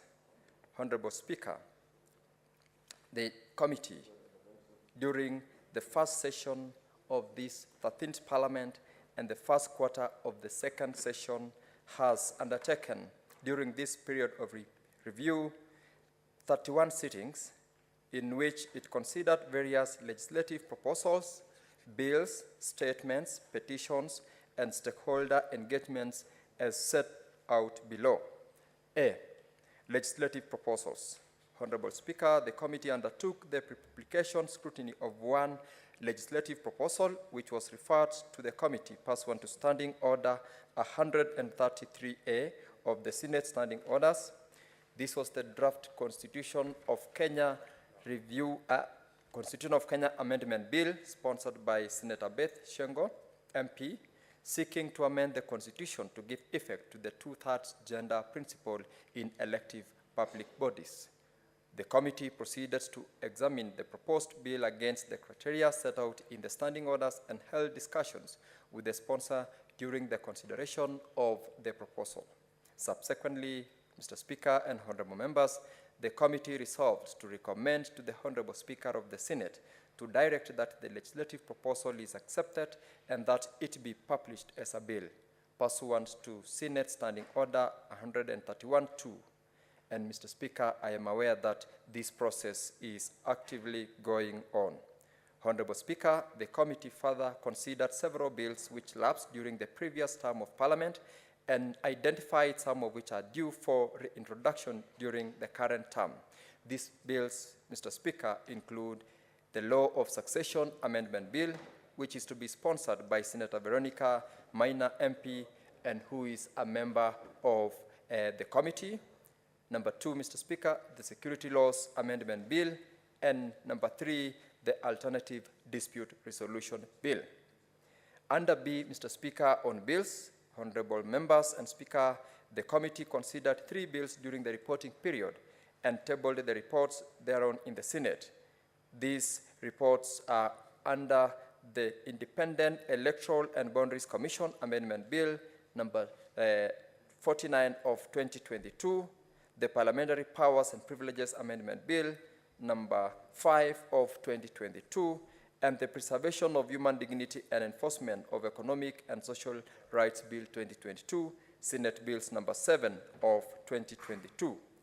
Mr. Speaker, the IEBC Amendment Bill has since been ascended to and is under implementation, while the other 2 bills are at various stages of consideration in the Senate. Honorable Speaker, this marks 100% completion rate on the consideration and reporting by the committee on the bills which were referred to it in the session. Mr. Speaker, under statements, the committee has considered 4 statements sought by the senators and referred to the committee. These statements, Mr. Speaker, are as follows. 1, the statement made by Senator Samson Cherargei, MP, on commemoration of Koitalel Samoei Memorial Day and violations of the human rights of the Talai community of Kenya. Statement sought by Senator Alexander Mundigi, MP, on delayed payment to transport providers during and after the August 2, 2022 general elections by the Independent Electoral and Boundaries Commission in Embu County. Statement sought by Senator Hamida Kibwana, MP, on access to justice by the family of the late Ms. Ebi Noele Samuels, and statement sought by Senator Christela Sige, MP, on the status of implementation of the Legal Aid Act, Act number 6 of 2016. Mr. Speaker, on the statement made by Senator Samson Cherargei, MP, the committee resolved to address the matter holistically and to consider the work previously done on historical injustices in Kenya. This is an ongoing work by the committee, including during the consideration of the petitions presently before it and which are discussed later in this statement. On the statement sought by Senator Alex Mundigi, MP, the committee held a meeting with the Independent Electoral and Boundaries Commission, at which a detailed report was submitted on pending payments to service providers in Embu County, as well as other pending bills at the Independent Electoral and Boundaries Commission from other service providers, not only from Embu, but across the country, including service providers who also participated during the August 2022 general election. Mr. Speaker, on the statement sought by Senator Hamida Kibwana, MP, the committee was scheduled to hold meetings yesterday and today with the key stakeholders to press for action on why action was yet to be undertaken on the persons responsible for Ms. Ebi's unfortunate demise. Mr. Speaker, before this could happen, that is, before we could convene the sessions yesterday and today, we were informed, the committee was informed that the authorities had already moved swiftly to arrest and present in court the key suspect in the death of the said student. This is a matter, Honorable Speaker, that we are now closely monitoring as a committee, and we will ensure that we follow to its conclusion so that we present a report to the House to ensure that justice is not only done, but is seen to be done to the family of the student. Lastly, Mr. Speaker, on the statement sought by Senator Crystal Asige, MP, the committee held a meeting with the National Legal Aid Service at which the committee was apprised on the status of the implementation of the Legal Aid Act, Act number 6 of 2016, and measures being taken to address the challenges that have hindered its effective rollout. In considering the said statements, Mr. Speaker, the respective senators were invited to attend and participate in the meetings of the committee, and their contributions and participations were duly recorded. In petitions, Mr. Speaker, the committee has 2 petitions referred to it and which are undergoing consideration. These petitions are one by Mr. Paulo Mosbey concerning historical injustices suffered by the Torobek community, and another petition by the Kipsigis Community Clans Organization members concerning land injustices suffered by the Kipsigis community. Mr. Speaker, the committee has undertaken extensive background and obtained sufficient information on works done on the 2 petitions. The committee is further scheduled to visit Nakuru and Kericho counties on the 14th and 15th of April 2023 to meet and receive submissions from petitioners and other stakeholders in the 2 petitions. Once that is done, Mr. Speaker, we project that we will finalize on our report and have them tabled in the Senate within 60 days timeline as provided for by the standing orders of this House. I encourage the senators who sought for these statements previously, because we have received in the course of our background check that there are various statements which have been sought on historical injustices, on land injustices, and also on various communities that have been affected, to also participate in the process so that we substantively deal with these issues.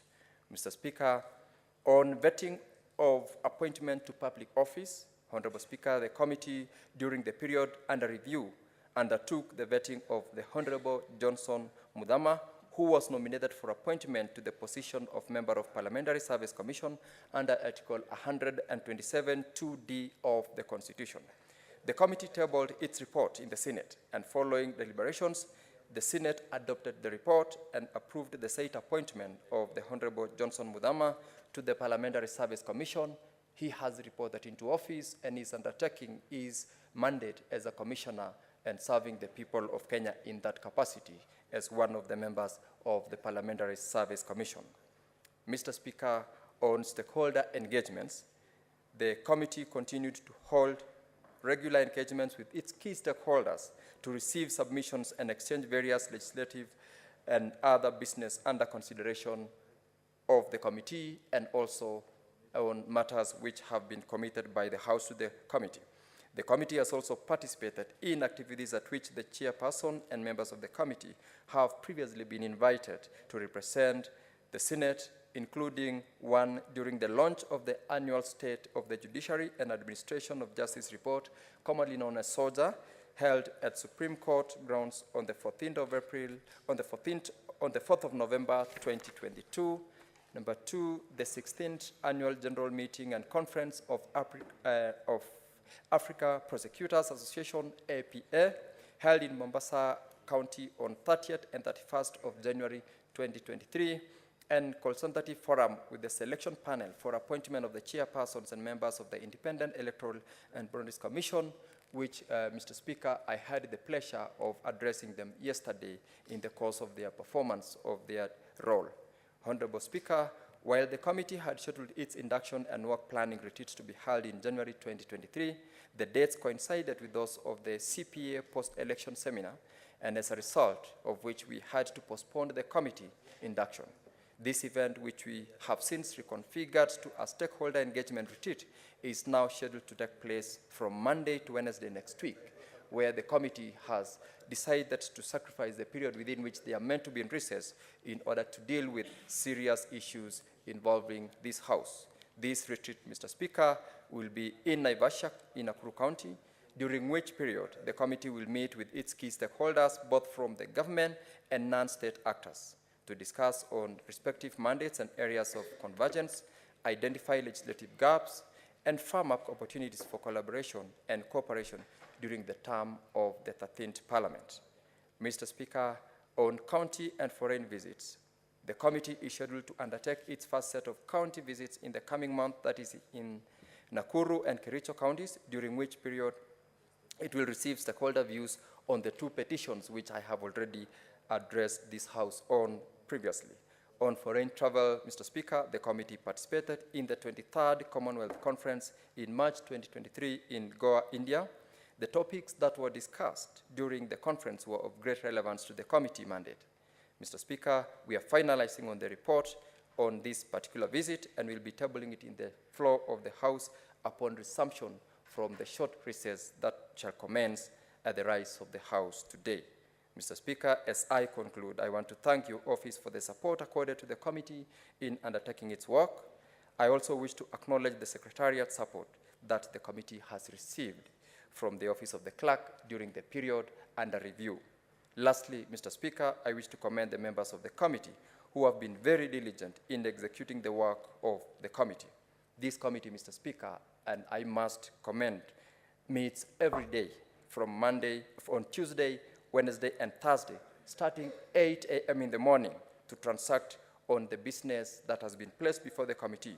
And I want to commend the members, for we have not at any given time adjourned any session of the committee meeting for want of quorum. Mr. Speaker, I want to commit and appreciate them for the commitment that the members have shown to their work and the responsibility that they have. Mr. Speaker, I thank you and I present the statement. Thank you. Thank you, Chair Jailak. Actually, I want to really thank you for showing that direction. And in the Liaison Committee, today we anonymously agreed that we need to have quarterly reports from the chairs. And our request will be in the SBC next week, so that the chairs can get an opportunity to come and brief the House the progress of their committees and what they have done for 3 months, quarterly reports. So from the 11th, if that resolution is approved, we will have chairs, at least 3 chairs per week, to get 10, 15 minutes each to give us an update on the committee work. Thank you, Chair Jailak, for you have shot the first one. What is it, Senator Kinyua? Or are you like moving your body instead of keying the intervention key? Chair, it's because of the side I'm sitting, I'm not used to. Chair, I want to commend the good work that the chairman has done with his committee. Chair, I know that one, and majority leader would confirm that previously that was done after every 3 months. The chairman could come and give the report of his committee. But Chair, I have listened to one petition that, if memory serves me right, Chair, that petition was brought by Governor Sang concerning a certain community in Nandi. I don't know whether it's Talai, the issues of Talai. It was brought, and majority leader would confirm because he was there. It was brought by Sang. Then it was brought again by Cherargei. So Chair, my worry is this. Are we just doing some investigations and then we fill in our shelves? Or Chair, do we need an implementation committee so that they can follow what we have, what the committee has recommended is followed into, instead of us having that committee doing investigation and having investigation and making the recommendation and their solution? Are they followed, or we just doing it? We become a talk show in the Senate. That was my request, Chair.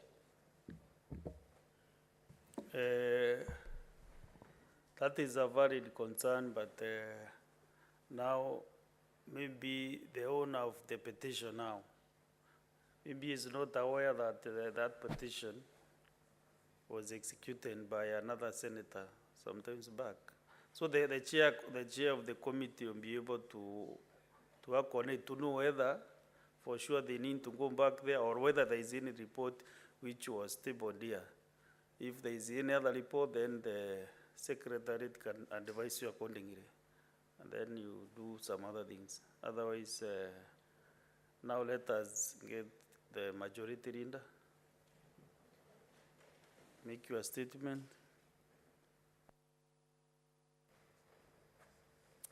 Thank you, Mr. Speaker. Mr. Speaker, sir, pursuant to Standing Order number 57-1, I hereby present the business of the Senate for the week commencing Tuesday, the 11th of April, 2023. As you are aware, the Senate will proceed on a one-week recess at the rise of the House today until Monday, the 10th of April, 2023.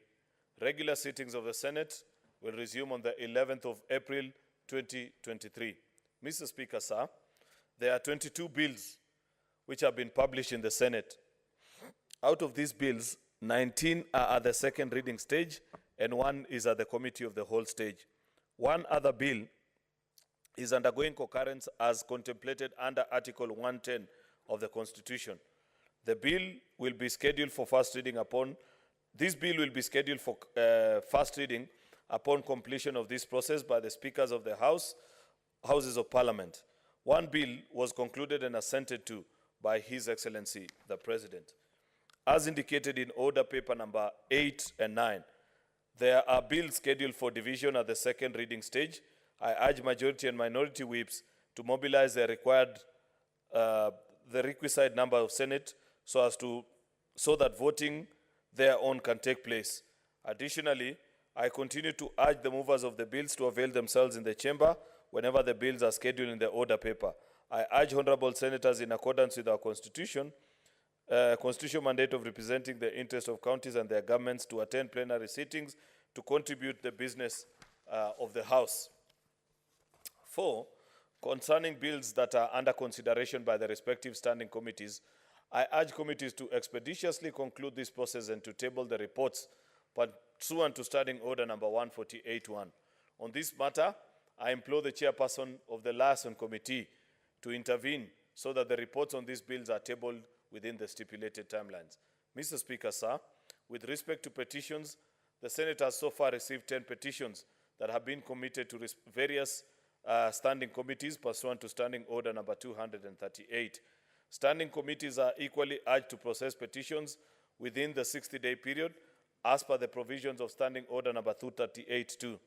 As I have communicated earlier, 2 petitions are already due for reporting by the standing committees on roads, transportation, and agricultural, livestock, and fisheries. I urge these committees to hasten the considerations of these petitions where necessary, seek the intervention of the chairperson of the Liaison Committee where challenges are being experienced. I also want to assure committees that my office is open for consultation in a bid to expedite performance of their functions.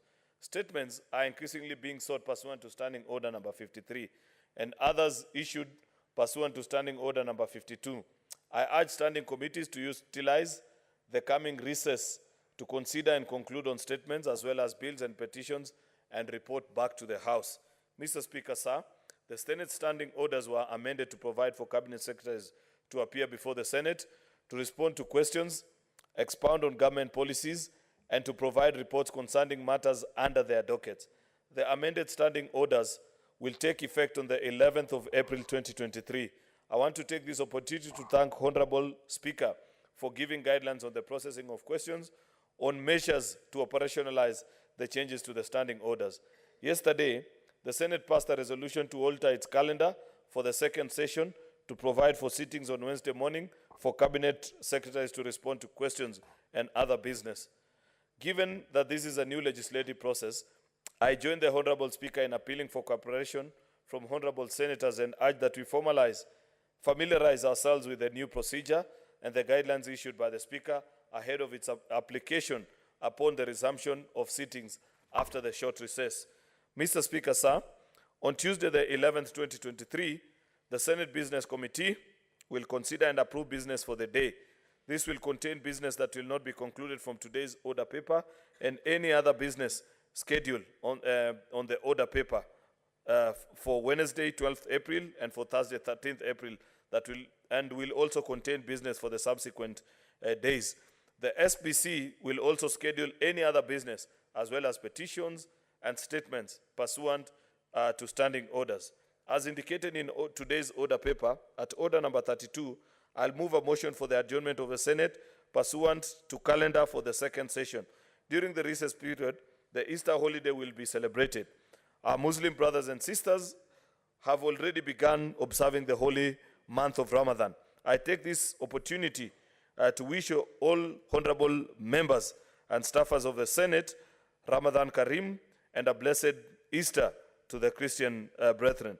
Let us use the religious occasions to undertake introspection, reconnect with our Creator, and emerge stronger servants of the people, as even reflect, Mr. Speaker, of the challenges that our country continue to face.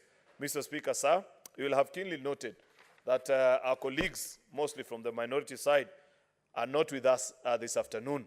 I have been informed that most of them are out on the streets protesting, Mr. Speaker. That leaves us with a very difficult situation because, Mr. Speaker, the setup of Parliament is such that because the 47 million of us cannot fit in one room to make a decision on matters and issues that pertain to our country, then we go through an election so that you elect a representative to speak on your behalf and raise issues on your behalf on the floor of the House.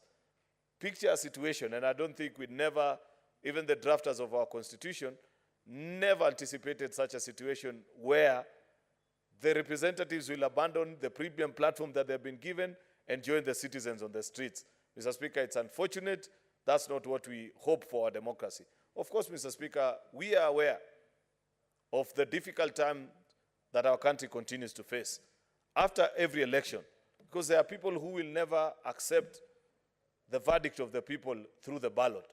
Then they have set up new mechanisms, Mr. Speaker, of finding a way of resolving electoral issues through extra constitutional means. So the challenge that is before us, the challenge that is before the leader of the nation, the President of the Republic, is whether to perpetuate and inculcate this culture further or stick by the position that many are urging him, that stand by the rule of law. You swore by the Bible. You say that you're going to defend the Constitution. Defending the Constitution demands that you stay firm when the country is under threat. Mr. Speaker, Kenya is a poor economy. We are trying our best to move the country from a very difficult time where our economy had been ravaged. We found the administration that was there before us. They actually demolished all instruments of accountability. If, as has been said previously, Mr. Speaker, government was a consumable, then they ate everything that was on the table, and even the spoons and the knives, I think they must have munched them halfway, Mr. Speaker. While the economy is being repaired right now, the same people are back on the streets, Mr. Speaker, saying, oh, the cost of living. Yet a few months down the line, when Kenyans were trying to speak, none other than Raila Odinga told us that don't bark like dogs. It's there. Don't make noise. Which country doesn't have debt? And so on and so forth, Mr. Speaker. For us to lose 2 days every week, every Monday and every Thursday, where citizens cannot go about their duties of nation building and us ensuring that we work to make our nation a better place, Mr. Speaker, then difficult decisions have to be made, unfortunately. Difficult decisions have to be made because we cannot be lied to, Mr. Speaker, that these are just peaceful demonstrations. There's nothing peaceful about those demonstrations. You have seen the struggle of our former colleague, Professor Peter Anyang' of Kisumu. And now I understand, Mr. Speaker, why yesterday he was at pains in the morning saying that we have cancelled demonstrations in the afternoon, of course after being forced, saying that we shall try to demonstrate peacefully. You have seen what has happened in Kisumu today. After they looted all the supermarkets, they have now gone to kiosks of hustlers, ordinary citizens who don't know what a server is. They voted, in fact, for the same, most of them, for these candidates that are now mobilizing their supporters to terrorize them. And they thought that that will be the end of politics and the beginning of nation building. Therefore, Mr. Speaker, in concluding, I wish to urge our colleagues on the minority side that come back to your senses. Stop this blackmail. Stop this economic terrorism that you are ravaging and running on the people of Kenya, because there is no better way to describe what you're doing to your country. You cannot wish to have a better nation. You cannot wish to have a country that is governed by the rule of law, yet you are out there, Mr. Speaker, ensuring that other citizens are not able to enjoy what rights they are given under this constitution. Mr. Speaker, we have said time and again that just as you have the right to picket, the Constitution does not have Article 37 alone. Respect the right of other citizens also who want to go about their duties. This is unfortunate, it's uncalled for, but I believe, Mr. Speaker, that in the fullness of time, a solution will be found, Mr. Speaker. I thank you. Thank you, Majority Leader. Let's go to the next order. Okay, sorry. Honorable Senators, I want to rearrange the order of business. Business appearing as order number 8, 9, and 10 stands deferred. So we now go to the order number 11.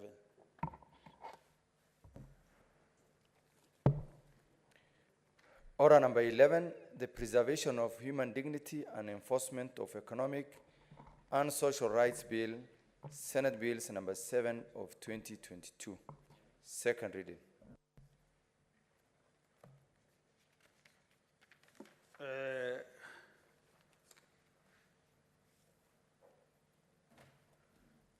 Last sitting on the, so indicated.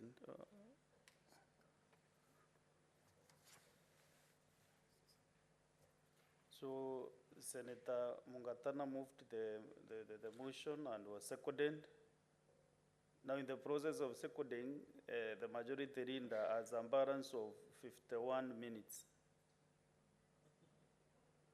So you either utilize the 51 minutes or on discouraging other senators to still sit and wait for you, or maybe you spend some few minutes and then other senators can...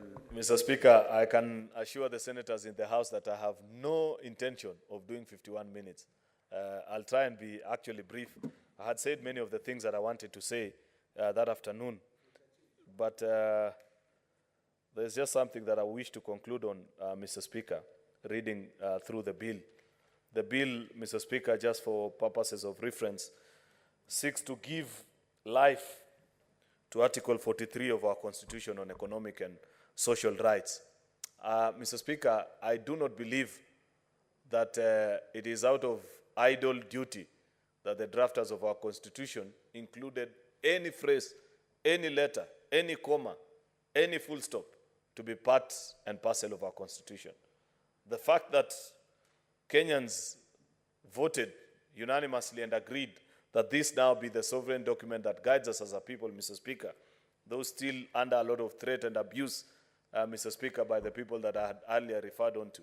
You know, Mr. Speaker, when our colleagues on the minority side, specifically mostly those from the ODM party, ran short of constitutional clauses to defend their bad habits, they normally resort to Article 1, Mr. Speaker. And they say, sovereignty, power belongs to the people. But they never read actually further downwards about what Article 1 says and what it demands of us as a people, that we can, how that power is to be exercised. That's not what I want to focus my contributions, Mr. Speaker, as I conclude on this bill, but to think through actually about Article 43 of our Constitution, that if you read through on what Kenyans, each Kenyan, be it in Mandera, Marsabit, Kericho, Laikipia, Makueni, Lamu, think about it, name every corner of this country, Mr. Speaker, that by Constitution, these are their rights that are guaranteed, that they demand, that they are actually supposed to enjoy, one, the highest attainable standards of health, Mr. Speaker, standards of which includes the right to health care services and reproductive health, accessible and adequate housing, Mr. Speaker. And you know, we've had this conversation about housing the last few days, because you know, when the opportunity has presented itself, when it's become difficult for our colleagues to demonstrate, they have found solace in visiting Kenyans who live in the informal settlements, of course, many of them because of the challenges of life. Perhaps even on a Monday afternoon, you'll find them at home, either because of lack of working opportunities and the same.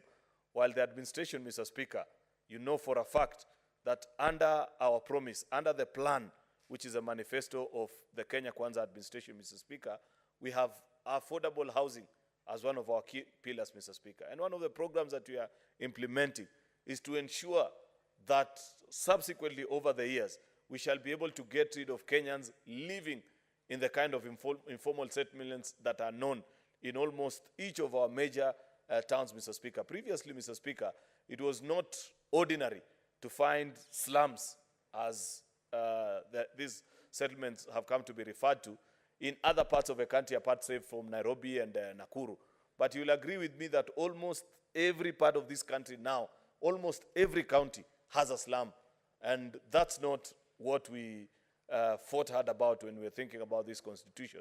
It is a constitutionally guaranteed right, Mr. Speaker, for Kenyans to live in decent housing. Secondly, Mr. Speaker, of course, freedom from hunger, Mr. Speaker.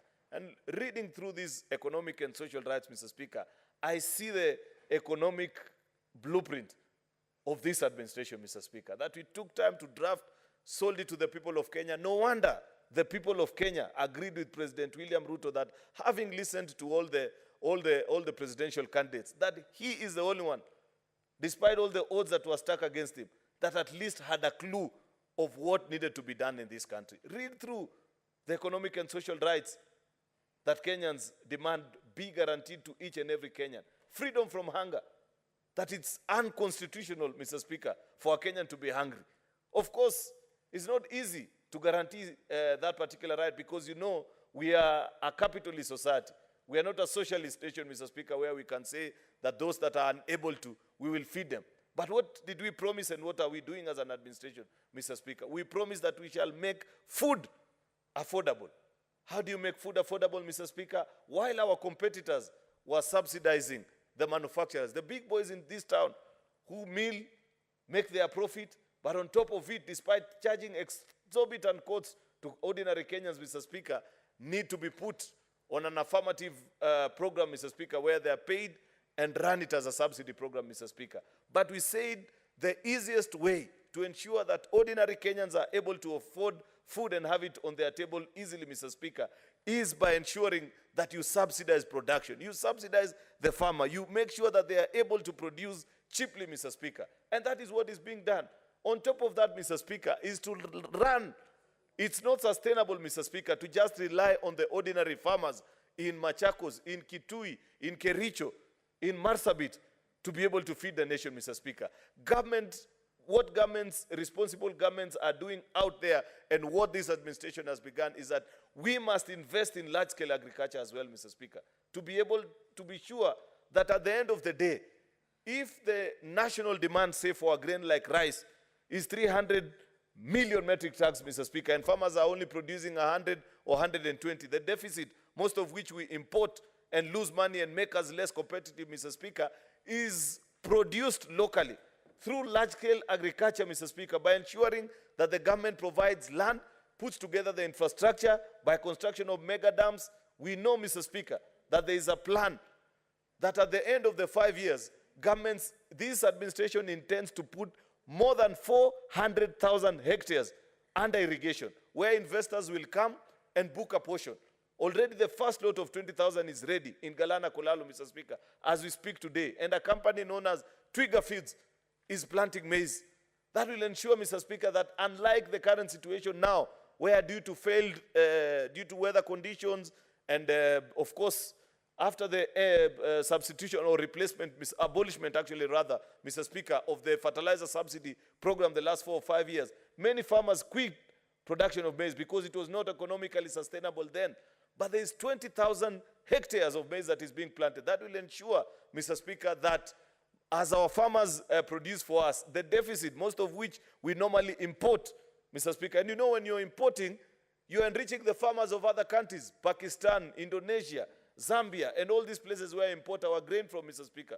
We shall ensure that because we know, Mr. Speaker, and there is no rocket science as this, we know how food insecure we are as a country. We know what the deficit is for each grain crop, whether it is rice, it is wheat, it is whatever grains that we continue to import, Mr. Speaker, that there is provided fertile agricultural land for them to be able to cultivate and produce and sell to the local mwananchi at a lower price. That's part of guaranteeing these economic and social rights that we are talking about, Mr. Speaker. In conclusion, Mr. Speaker, because I do not intend to be long on this, of course, there is clean and safety water.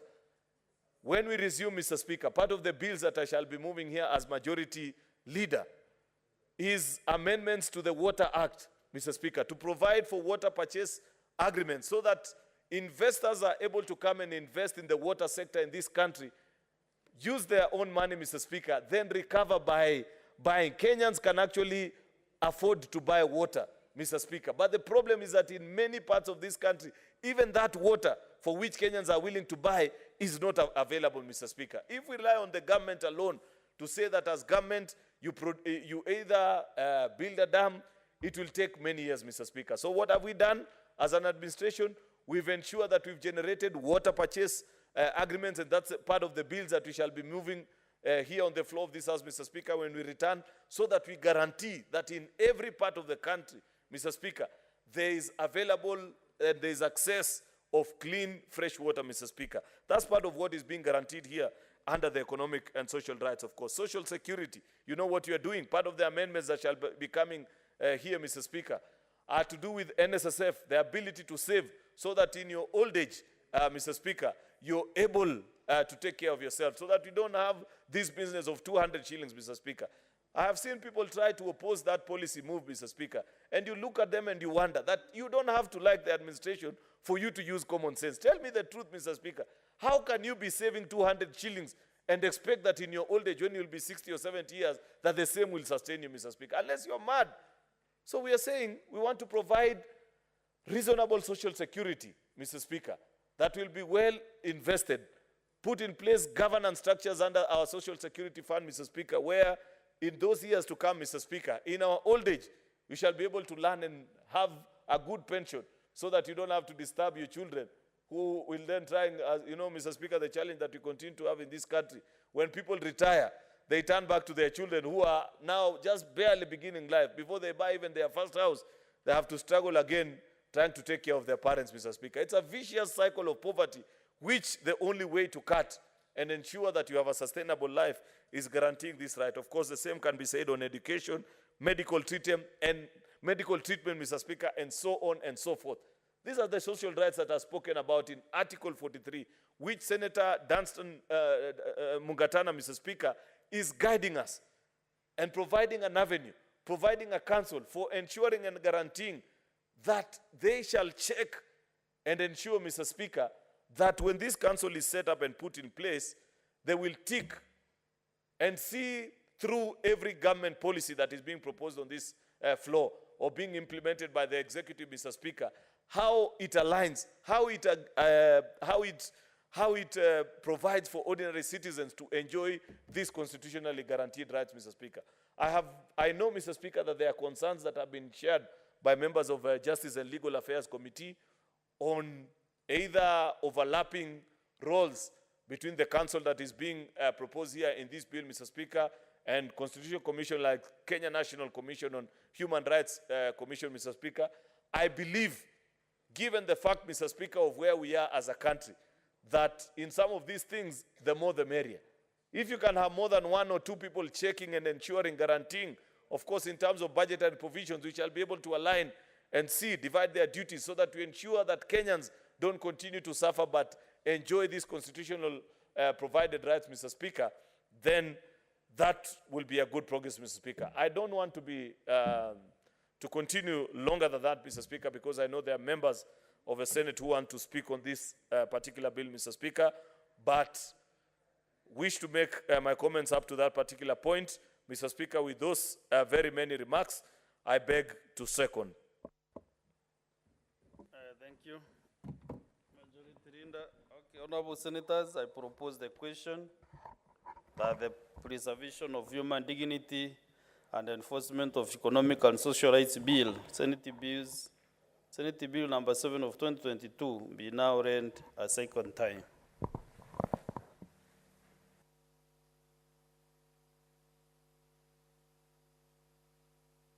Honorable senators, this is now the time for you to contribute, to make your contributions to the motion.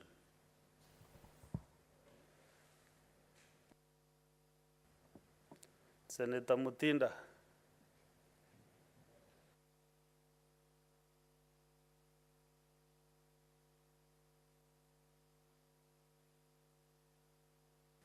Senator Veronica Duarte. Honorable Speaker, we have considered this bill from the JLAC and have made certain observations on what has been presented here today, Honorable Speaker.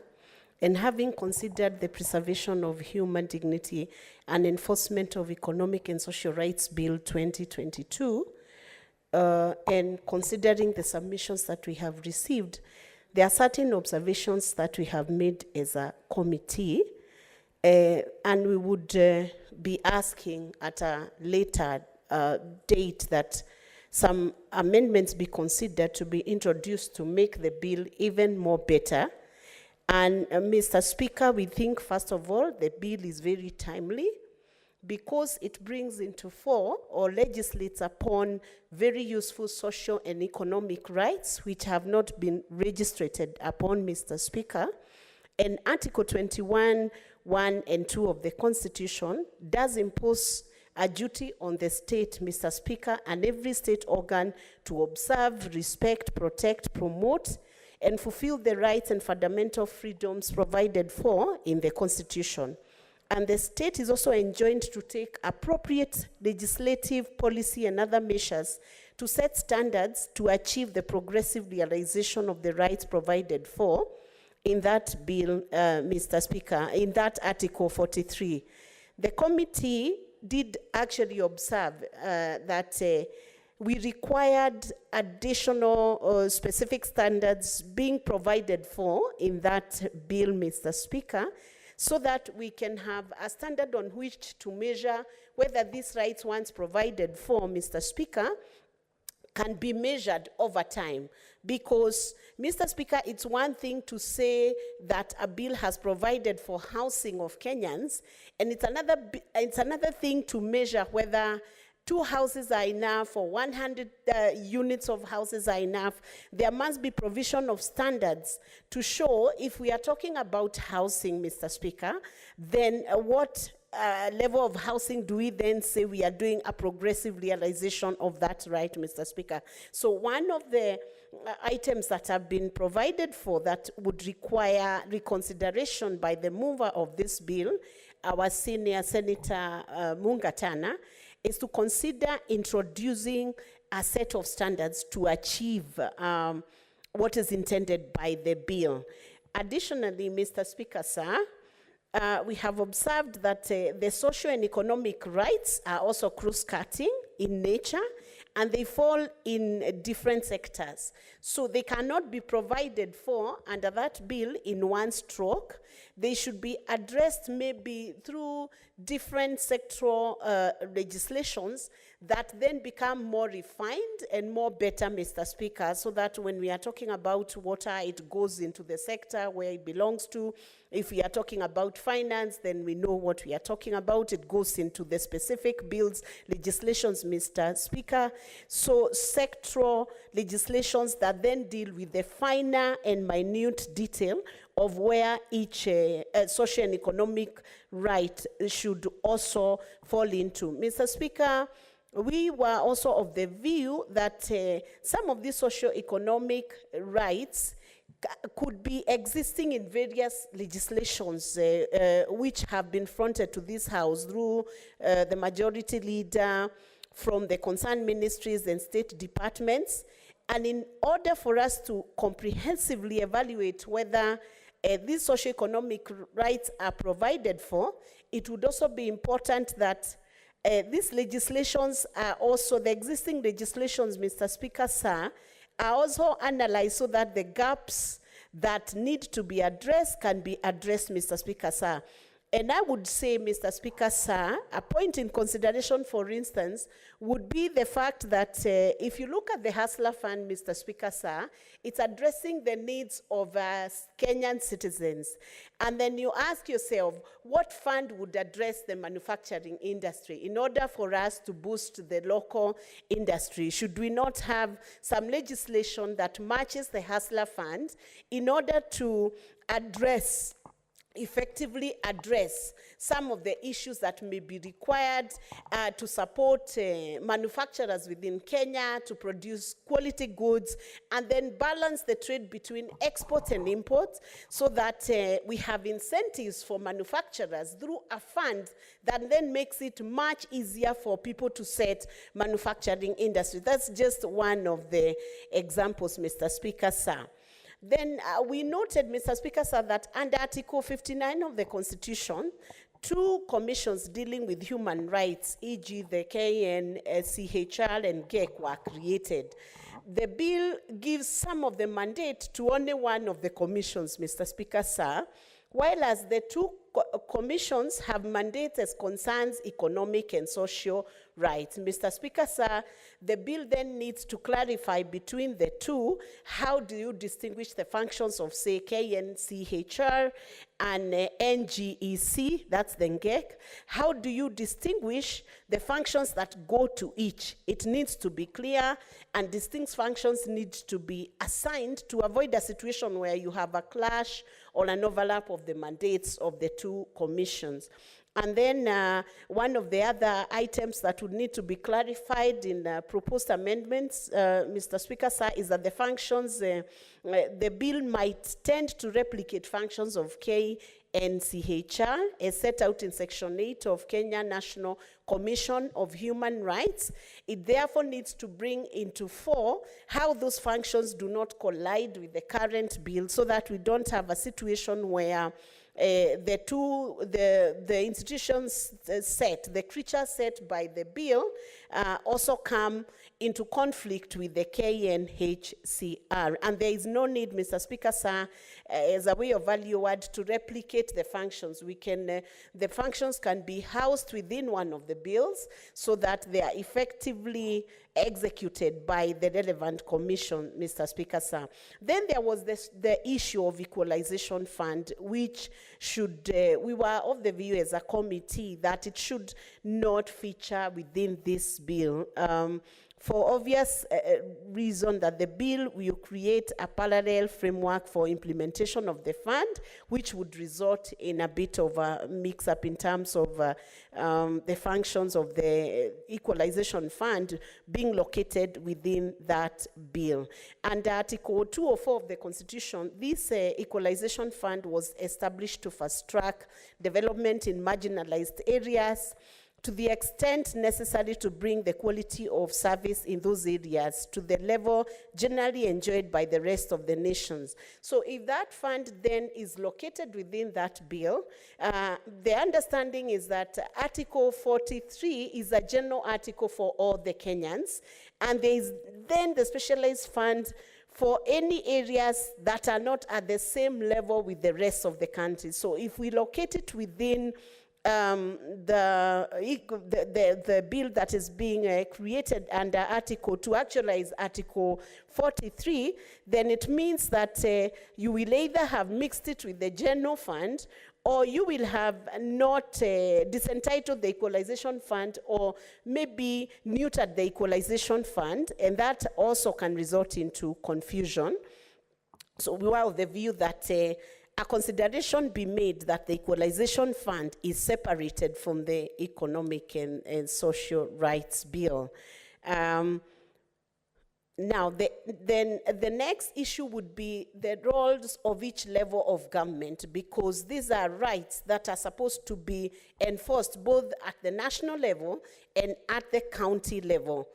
The bill should specify who is rolling out implementation of which level of rights, so that the responsibilities are also clear, to avoid conflicts and to avoid a situation where one level of government then leaves their responsibility to the next level and assumes that a certain responsibility will be undertaken at national level, while in actual fact it should be implemented or actioned at the county level.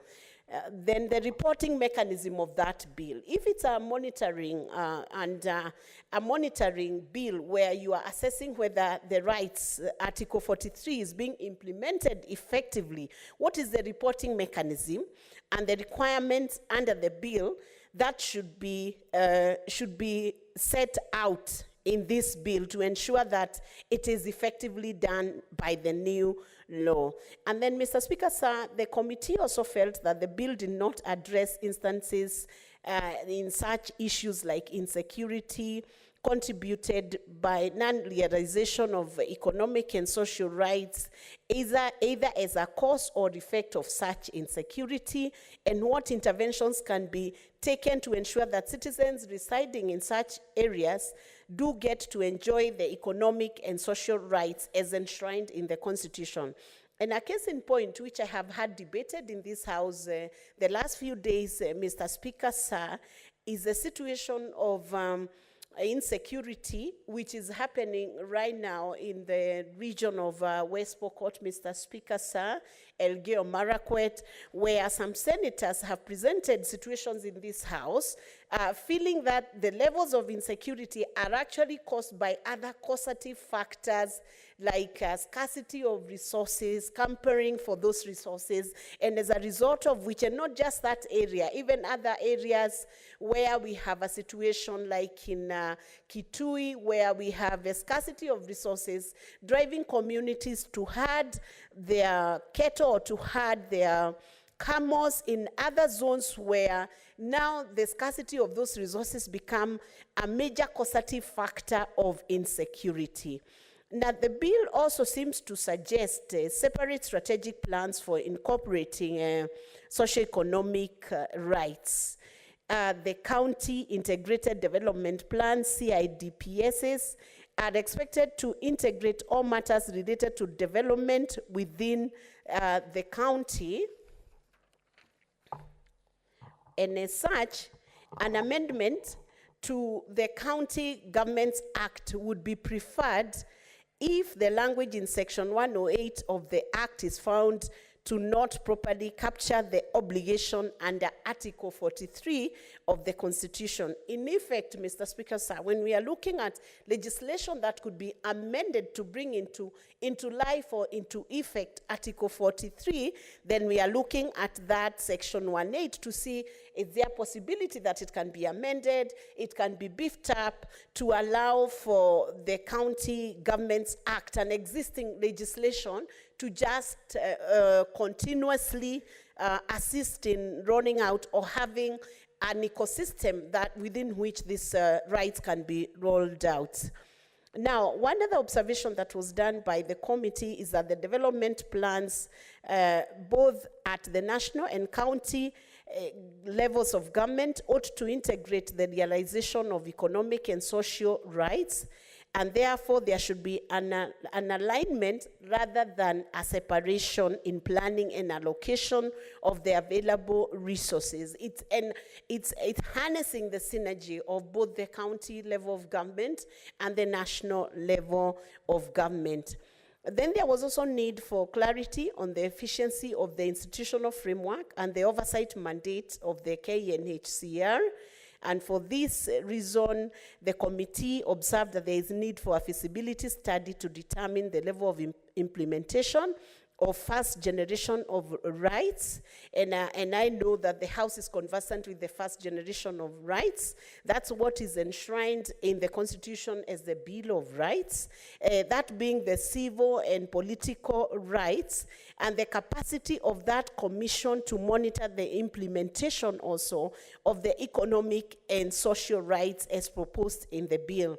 So there would either need to be a separation so that if we are then mandating the KNCHR to deal with the first generation of rights, then are we saying that we now leave to the second generation of rights to the new bill, or are we saying that the KNCHR can have an amendment that allows it to then monitor the second generation of rights? Then there was also need for a national conversation on the concept of progressive realization of economic and social rights. And Mr. Speaker, what is notable is that over a decade since this constitution came into force, there has not been an attempt to start consolidating and implementing or monitoring the realization of social and economic rights. And though the government has been doing quite a bit in this area, there then needs to be an accountable legislative framework that then calls that, that article into some form of order or into some form of accountability insofar as its implementation is concerned. And further, Mr. Speaker, sir, that the oversight mandate of Parliament regarding monitoring and implementation of economic, social, and cultural rights should be more clearly provided for under that bill. And this should include the development of indices that Parliament can use to firstly monitor the implementation of economic and social rights by the two levels of government, and secondly, oversight the work of the national monitoring organizations such as KNC. Yeah? Senator Veronica, yes. There is an intervention from the Honorable Senator Mudama. Point of order, Mr. Speaker, we have no quorum for this sitting, for the Senate sitting. We have no quorum in the House. Senator Mudama, I believe you are noting the Speaker understanding Order 41.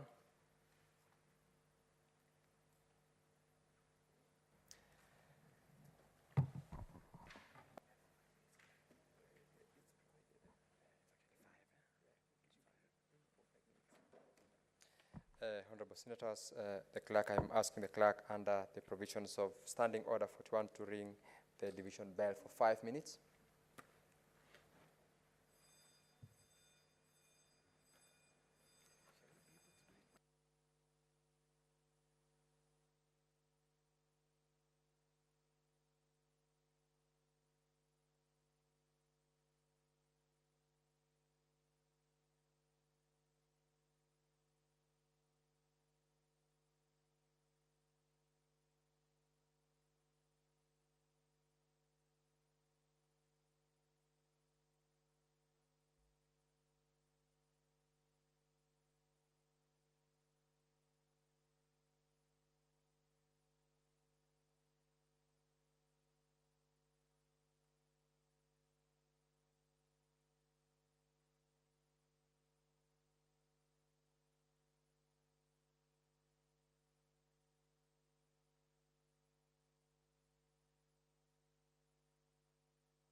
Honorable Senators, pursuant to Standing Order number 41, there being no quorum, the Senate stands adjourned until Tuesday, 11th April 2023 at 2:30 p.m.